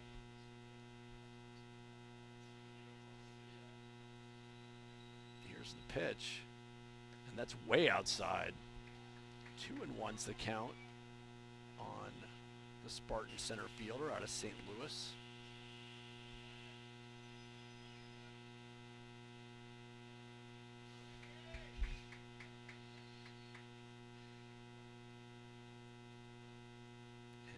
The pitch, and Nick hits it to shortstop. That's going to be 1 at second. The throw to first not in time, so fielder's choice and a run batted in for Nick Harms, and they're going to call it out. Jack Anderson thought maybe the second baseman was off the base, but they're going to call him out. Matt Englander wants to have a word, but that's the 8th run for the Spartans, 6th of the inning. Nice play there by the shortstop, Zach Hansen. And Tyler Stilson, who reached on an error earlier in the inning and came around to score, comes to the dish. Matt talking to the second base umpire to no avail, and that out call will stand. George Tidwell, our umpire out there.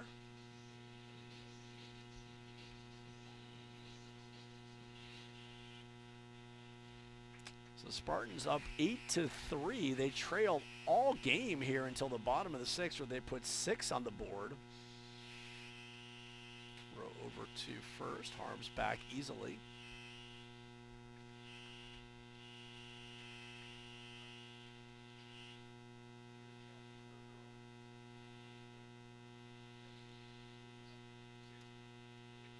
Here's the pitch. That's outside corner on an 81 mile an hour pitch. Seems like everything Kelly throws is off speed. Change-ups, sliders, curveballs. Here's the pitch. And that is inside. So 1-1 the count on the number 3 hitter, Tyler Stilson.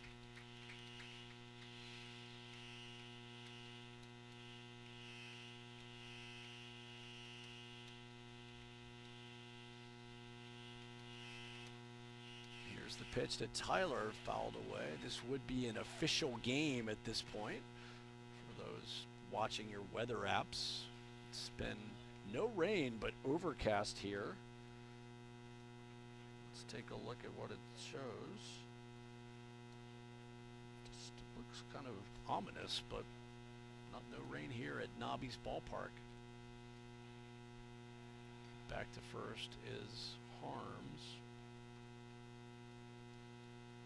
Looks like there's some clouds coming our way, but again, so far so good, and it's an official game if rain does come. Here's There's the pitch by Kelly outside. So 2-2. Been a very long inning if you're an Emory Eagles fan watching and listening to this game, but the Spartans have batted around. And Nick will trot down to second, but and Stilson goes down swinging. So that'll do it for the Spartans, but not before they score 6 runs in the bottom of the frame and take an 8-3 lead. So after 6, Case Western Reserve 8, Emory 3. We'll be right back.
Welcome back to Case Western Reserve University. The raindrops are falling here after me saying that there was no rain, but it does look overcast. Fans starting to put some umbrellas up, so a light rain, and we'll continue. And Archer Stankowski still out there for the Spartans.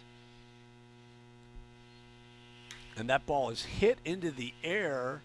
Harms is under it, and he will make the play. Tough conditions out there, but Nick does a nice job staying with it, and that's out number 1, 1 pitch, 1 out here in the top of the 7th inning. Now back, number 14, Jack Halloran.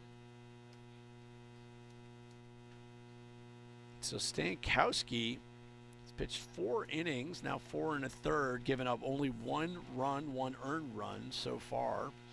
5 hits, 3 walks, so there's been traffic out there, but he's done a nice job staying out of trouble.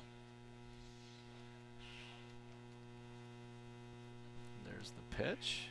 Strike 1. Just got a text from my former broadcasting partner, Bart Klockstein, color man for the Princeton Tigers. Bart, we already talked about Xavier Lee entering the transfer portal earlier. And there's a swing and a miss.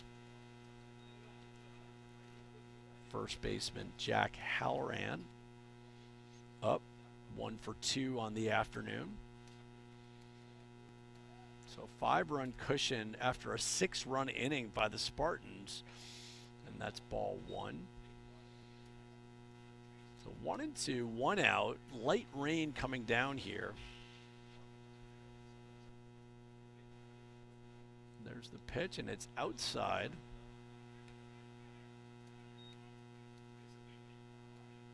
So 2-2 the count on the cleanup hitter, first baseman Jack Halloran. And the pitch, and it's driven foul.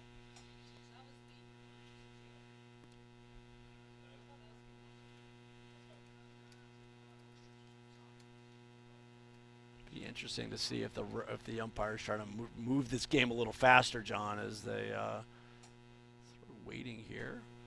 With this light rain coming down.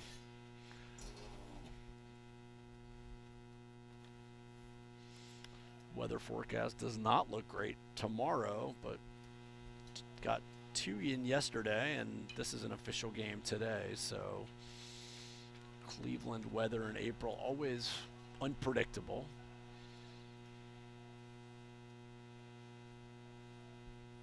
And interestingly, the Spartans have relatively few home games this year. A lot of games on the road during spring break in warmer climates, and a little bit of challenges with weather so far this year.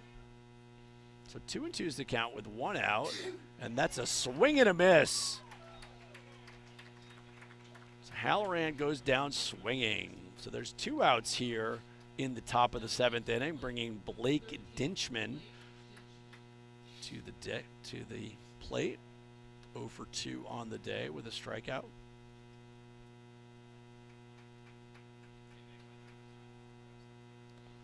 And there's a pitch. It's in there for a strike.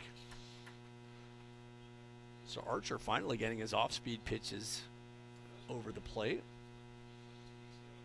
He's pitched very well in relief today. Swing and a miss on a 90-mile-an-hour fastball.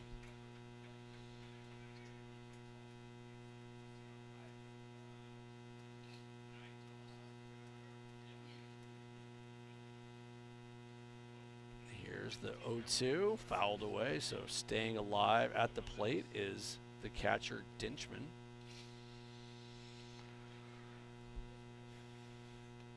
Spartans 8 runs on 8 hits, no errors. Emory 3 runs on 9 hits, but 4 errors. So a number of those errors led to Spartan runs today. And there's the pitch outside. So 1-2, 2 outs here as Archer Stankowski pitching very well in relief.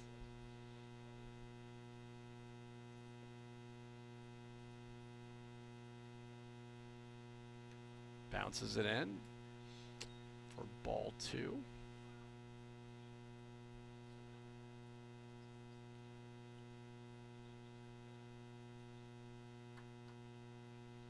Two inches to count, 2 outs. Here's the pitch, and it's hit on the ground is short. Nate picks it up, fires to first to Dane, and that is the 3rd out of the inning. So 1-2-3 inning. First time Emory's gone out 1-2-3 the entire game. So after 7, or the middle of 7, it's the Spartans 8 and Emory 3. We'll be right back.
Welcome back to Case Western Reserve University, Nobby's Field. Michael Goldberg here with you.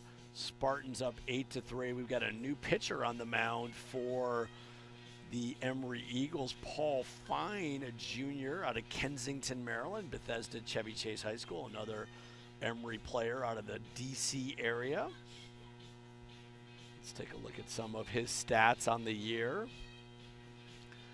He's pitched in 11.2 innings, 11 2/3 innings on the year, 6.94 ERA. His last game was against NYU, where he pitched an inning in the 3rd, gave up 2 hits and 2 runs. He's in 11 innings. He's given up 16 hits and walked 7 with 7 strikeouts. Right-handed pitcher. Ryan Kelly is now, let's take a look at Ryan's numbers in the book for pitching. Kelly pitched 2/3 of an inning, gave up 2 hits and 2 walks, 2 runs. Only one of them was earned. Poor Adam Geller was charged with 6 runs, 4 of them earned. He pitched pretty well for Emory. And now the cleanup hitter, Franco Alonso, comes to the plate. Big swing and a miss for Franco.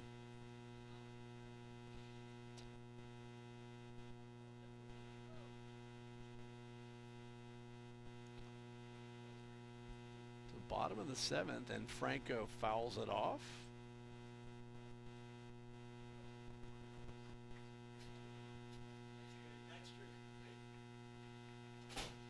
He singled last inning as part of that big 6-run inning for the Spartans. 0-2's the count to Franco, and that ball finds pitches high and outside, 78 miles an hour.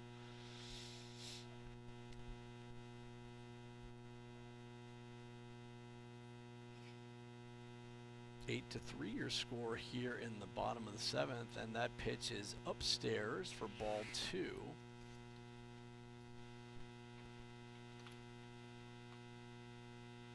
So the Emory Eagles in for 4 games. This is game 3.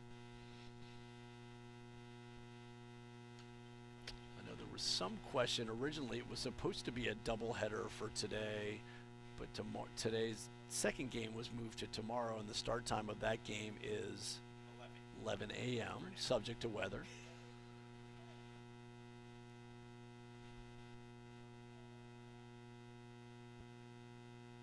Two and two the count on the cleanup hitter for the Spartans, and Alonso lines it foul to stay alive.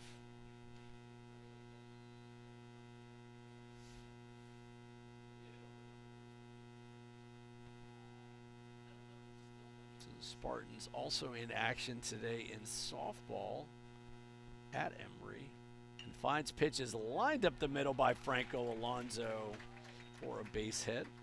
Nice beat of hitting by the second baseman. Any updates on any other Spartan sports, TJ? What time's softball playing today? Just started. For those of you with dual screens at home, you can watch softball and baseball as Dane Camphausen comes to bat.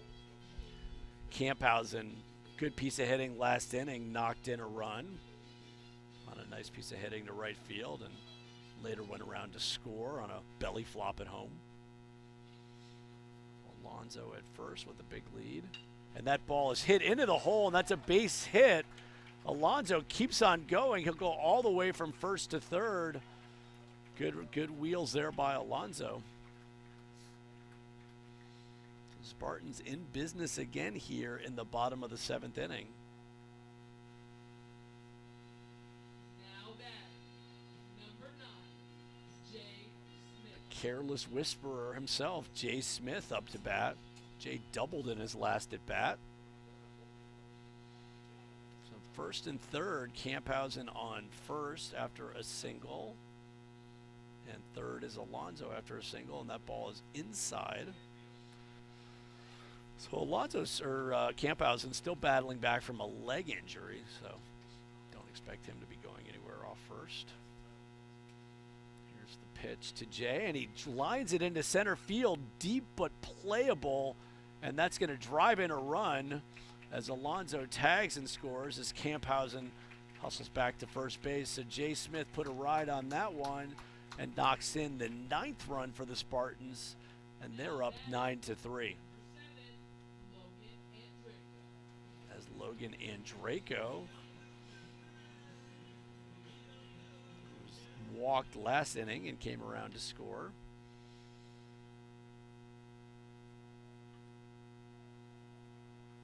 And that pitch is inside from Fine to Logan.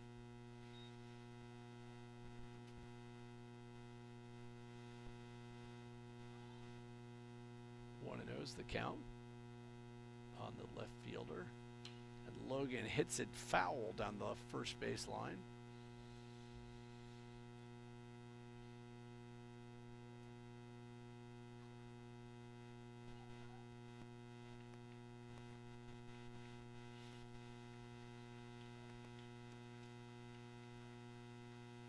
Inside to Logan, ball 2. So 2-1.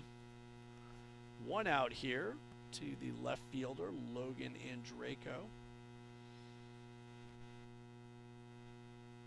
And Logan fouls it off, evening the count at 2-2.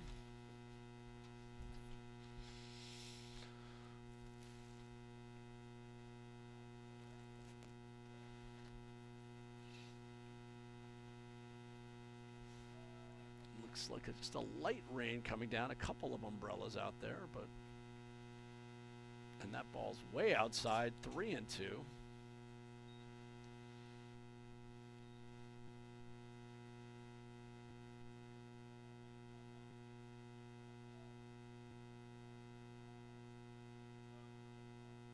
Here's the pitch, and Logan lines it into right field, a base hit. Camphausen not moving well, gets down to second slowly. And that'll bring up Zach Carinci. Zach had a big RBI single that brought in 2 last inning. 1 for 3 on the day.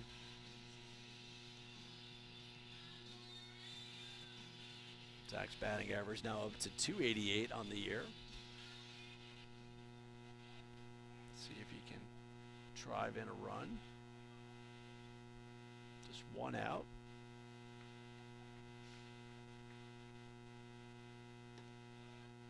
That's a strike on the outside corner.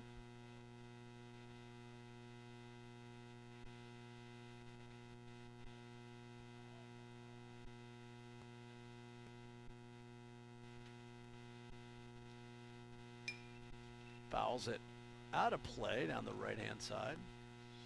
So 2 strikes on the Spartan third baseman, Zach Carinci.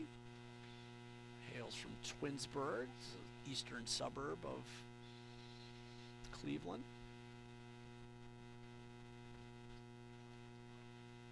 And that's outside. Met Zach's mom at that John Carroll game. Very nice to meet her. Zach's high school teammate Tyler Horvath playing at Michigan State after his Spartan career, and that's high. And again, injuries have sidelined Zach. I know he was being recruited by some D1 schools with that extra year of eligibility, but with his injury decided to come back and do a grad transfer here, or grad year here at the Weatherhead School of Management, finance student. It's a swing and a miss, but it's a dropped third strike, but is out. Base is occupied. Thank you, John.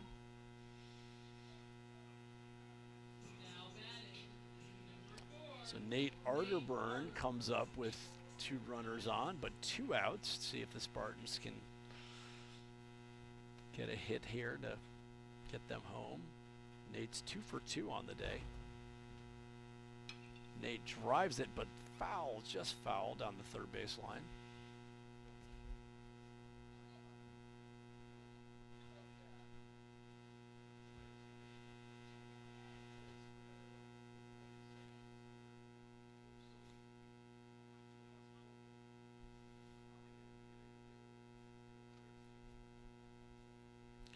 So 1 strike here on Nate Arterburn, who's had a really good day at the plate.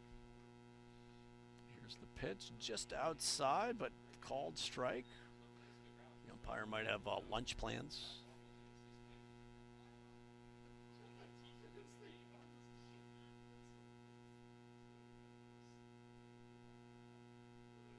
And here's the pitch. That's way outside, and the runners will advance. Oh, God, Dane. Dane with the slide. Yeah. Okay. Dane with a leg injury, trying to preserve his leg strength. Although at 6'8", seeing him slide is... So 2 runners in scoring position here for Nate with a 1-2 count. Here's Fine's pitch, and it's driven to right field, and it's going to get down, and that's going to score 2. Nate on his way to second with a double that brings in 2, and the Spartans are up 11-3. So Nate Arterburn going 3 for 3 on the day. Good hitting for the Spartan shortstop. Now batting, number 5, Jack. Oh, so the 10-run rule is in effect now, or the 8-run rule? 10 run, okay.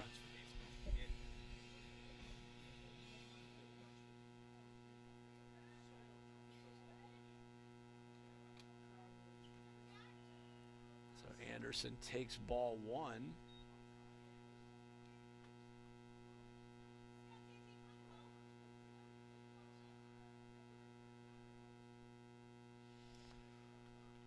Anderson has not once scored one of the 11 runs, and that ball is ripped to short. Good play by Hansen, and they're going to throw him out. So hit it right on the head, but good play by the Eagles defense. But not before the Spartans tack on 3. And after 7, it's your Case Western Reserve University Spartans 11, Emory 3. We'll be right back.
Welcome back to Nobby's Ballpark on the campus of Case Western Reserve University. The Spartans, scoring 6 in the bottom of the 6th and 3 in the bottom of the 7th, have taken an 11-3 lead here as we enter the top of the 8th. New addition to the Spartan lineup as Dane Camphausen sits out and Mason Nemec is at first, and that ball is hit into right field, and a great running catch by the right fielder, Jay Smith. Awesome defensive play there by Smith to make that catch. Now playing first base for the Spartans, number 36, Mason Nemec. Now batting for Nemec. number 3, Mitchell Smallwood. So staying in the game still is Archer Stankowski. So Mason Nemec in the game. Great play there by Jay Smith, who had a good beat on that ball. As we are in the top of the 8th, Smallwell at the dish, and that pitch is in there. Good velocity still by Archer, 89 miles an hour. Smallwood is 0 for 3 on the day. And he hits it to left field and foul.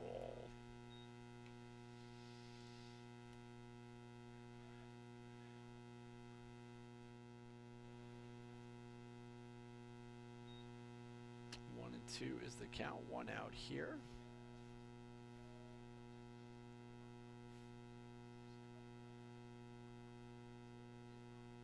And there's the pitch upstairs for ball. 2-2.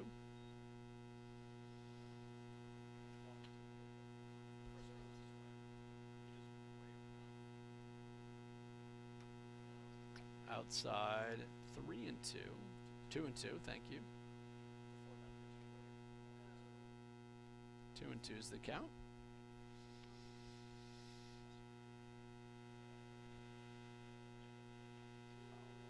And he hits it straight up the middle, and there's a base hit for Mitchell Smallwood. Nice piece of hitting there. That'll bring up the second baseman, Brock Liu.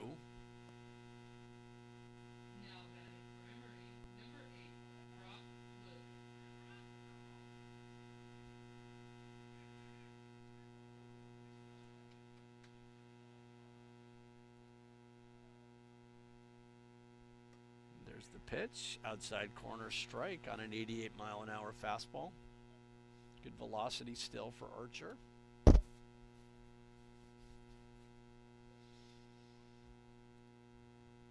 That ball's in the dirt. Good stop by Jack Anderson.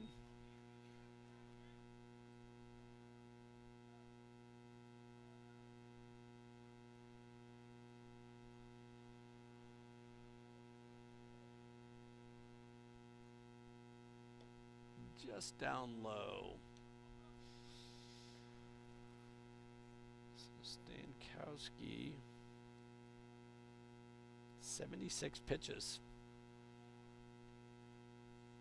Outside and low.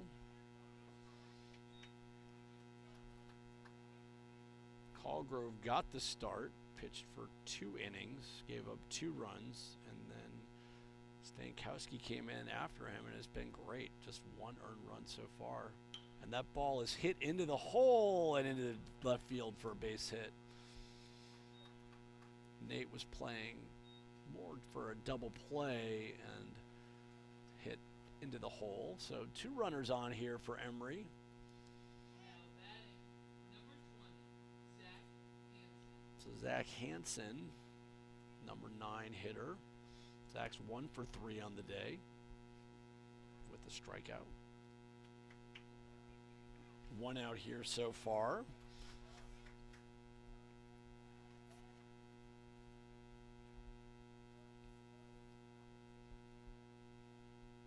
And there's the pitch, and it's hit high into the air. Good throw over to first base by the pitcher. Nice job, and takes the sure out. So the runners advance to second and third. Nice play by Archer Stankowski. So Jake Lawson, who's been on base all day today, he's 3 for 4 for the Eagles at the top of that lineup. With runners in scoring position here, he's up to 382 on the year. And there's a ball.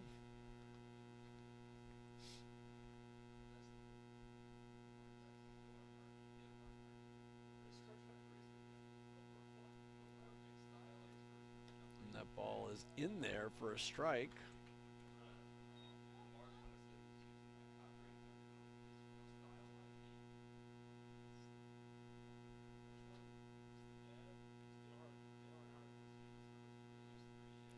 Here's the pitch. Swing and a miss. 0-2. It's 1-2. 1-2.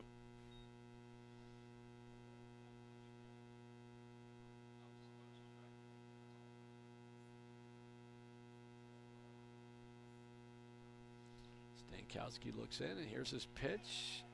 He thought he had it, but ump doesn't agree.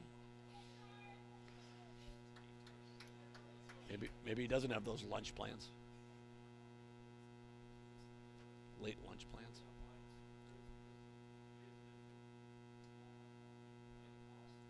Here's the pitch outside. So 3-2, 2 outs here in the top of the 8th inning. Archer Stankowski trying to work out of this. This could be his last inning.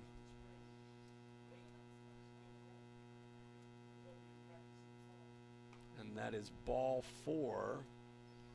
And it'll be interesting to see if Matt Englander lets Archer continue to pitch here. No indication. So Aiden Conley, who got things going for Emory in the first with a home run, now batting with the bases loaded here in the top of the 8th and 2 outs. And Archer throws, foul ball, good challenging fastball at 90 miles an hour. Conley 2 for 4 on the day.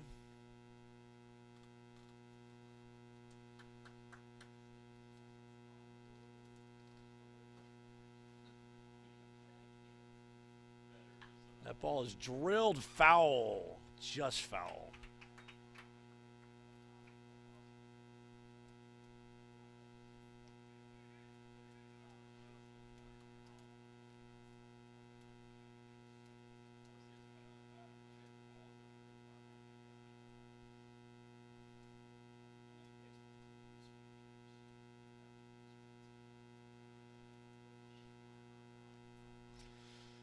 1-2, 2 outs, bases loaded here, and that pitch is high and away. 11-3 is the score. Emory jumped out to a 2-0 lead. The Spartans have battled back with 6 in the bottom of the 6th and 3 in the bottom of the 7th.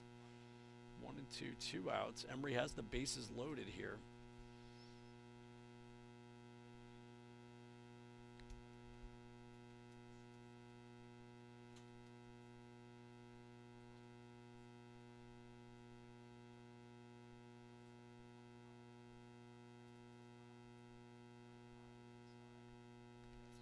Jack Anderson wants to make sure he's got his messages straight with his pitcher.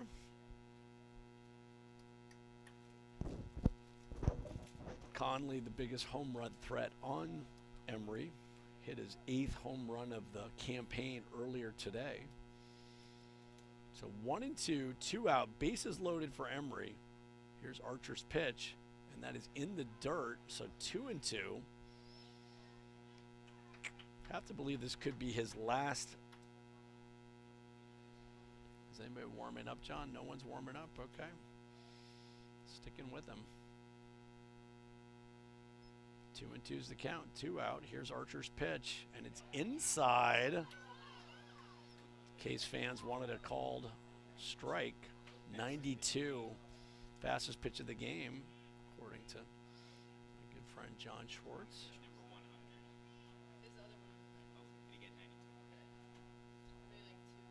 Here's the 3-2 pitch, and he grounds it into the hole. Alonso gets it, double clutches, and throws him out, and that ends the inning as Archer Stankowski works out of it.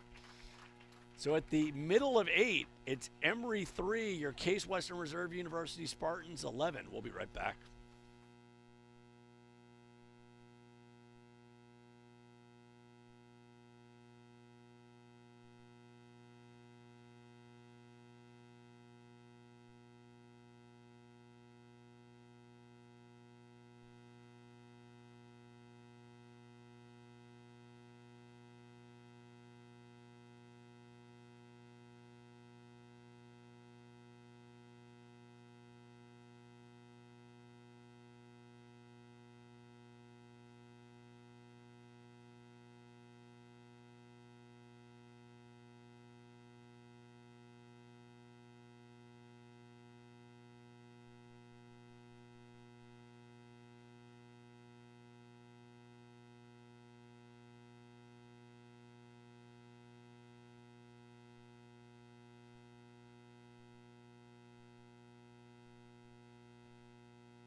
Well, welcome back to Nobby's Ballpark on the campus of Case Western Reserve University. Michael Goldberg here with you alongside John Schwartz. 11-3 the score. One of the storylines today is Nick Harms. Nick Harms' 21-game hitting streak coming into the game is 0 for 4 on the day. Let's see if he can get that hit, John. And it's in there for a strike. Paul Fine on his 27th pitch. Fine's given up 4 hits and 3 earned runs in his short work.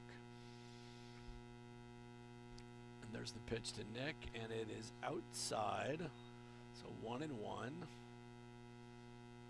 Nick's batting average has dropped today from 446 to 427 by going 0 for 4. Here's the pitch, and he hits it high and deep. It is up and gone! Nick Harms! That's the way to keep the hitting streak going. Nick Harms homers to right center field, and the Spartans are up 11-3. Way to go, Nick. 432 inches on that. Exit speed of 108 miles an hour. Way to go, Nick. He is fired up.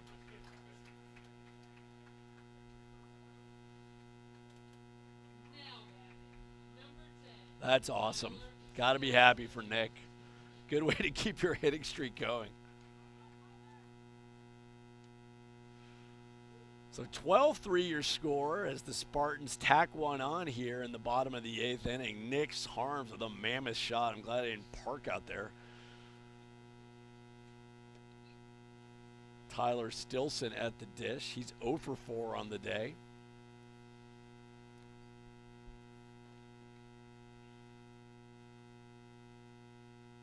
And he crushes one to right center field, and that's going to get into the gap. Stilson will head to second, where he will stop. So Tyler Stilson with his first hit on the day. John points out we're in the 10-run rule potential. So if we score Tyler from second, that'll end the ball game here with a 10-run rule with nobody out. And they may be putting in a pinch runner for Stilson? No?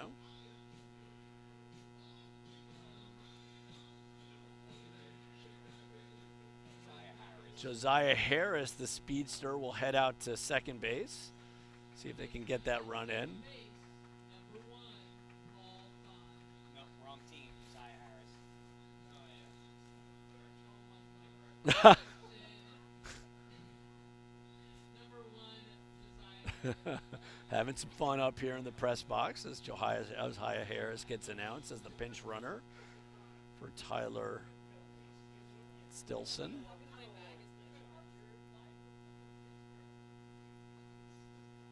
Fine's pitch is low.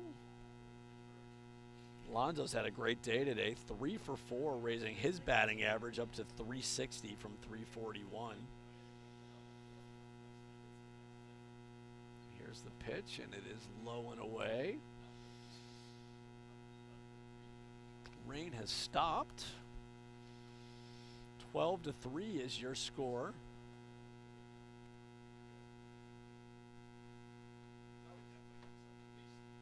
And foul into the bullpen or off the bullpen for the Spartan second baseman.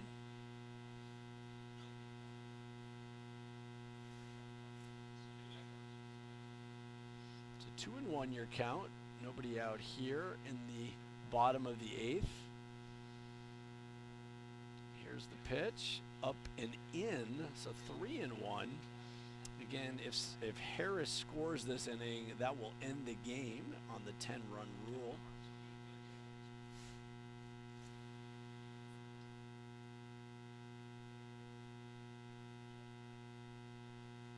And that is ball 4 to Franco Alonso, so he trots down to first base. And now coming to the plate is Mason Nemec. Now batting for the Spartans, number 36,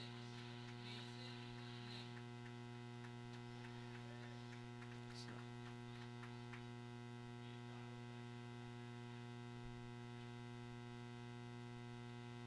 So 2 on for Mason as he hits it up the middle. This could be 2 to 1 and over to first, and they call a double play. So the Josiah Harris moves over to third on the double play, and Jay Smith will come to the plate to see if he can walk it off 10-run rule style for the Spartans. Number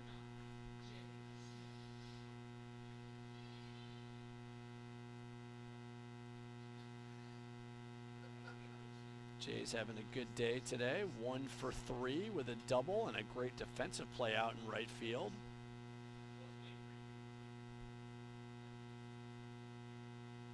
(12-3) is your score. Spartans with 12 runs on 14 hits. That pitch is inside. 2-0.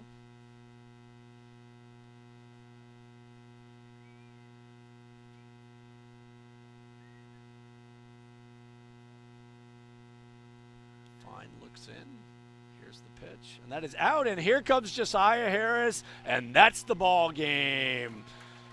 10-run rule in effect as the Spartans score run number 13 on a wild pitch or pass ball, depending on what John calls a wild pitch, and that'll do it.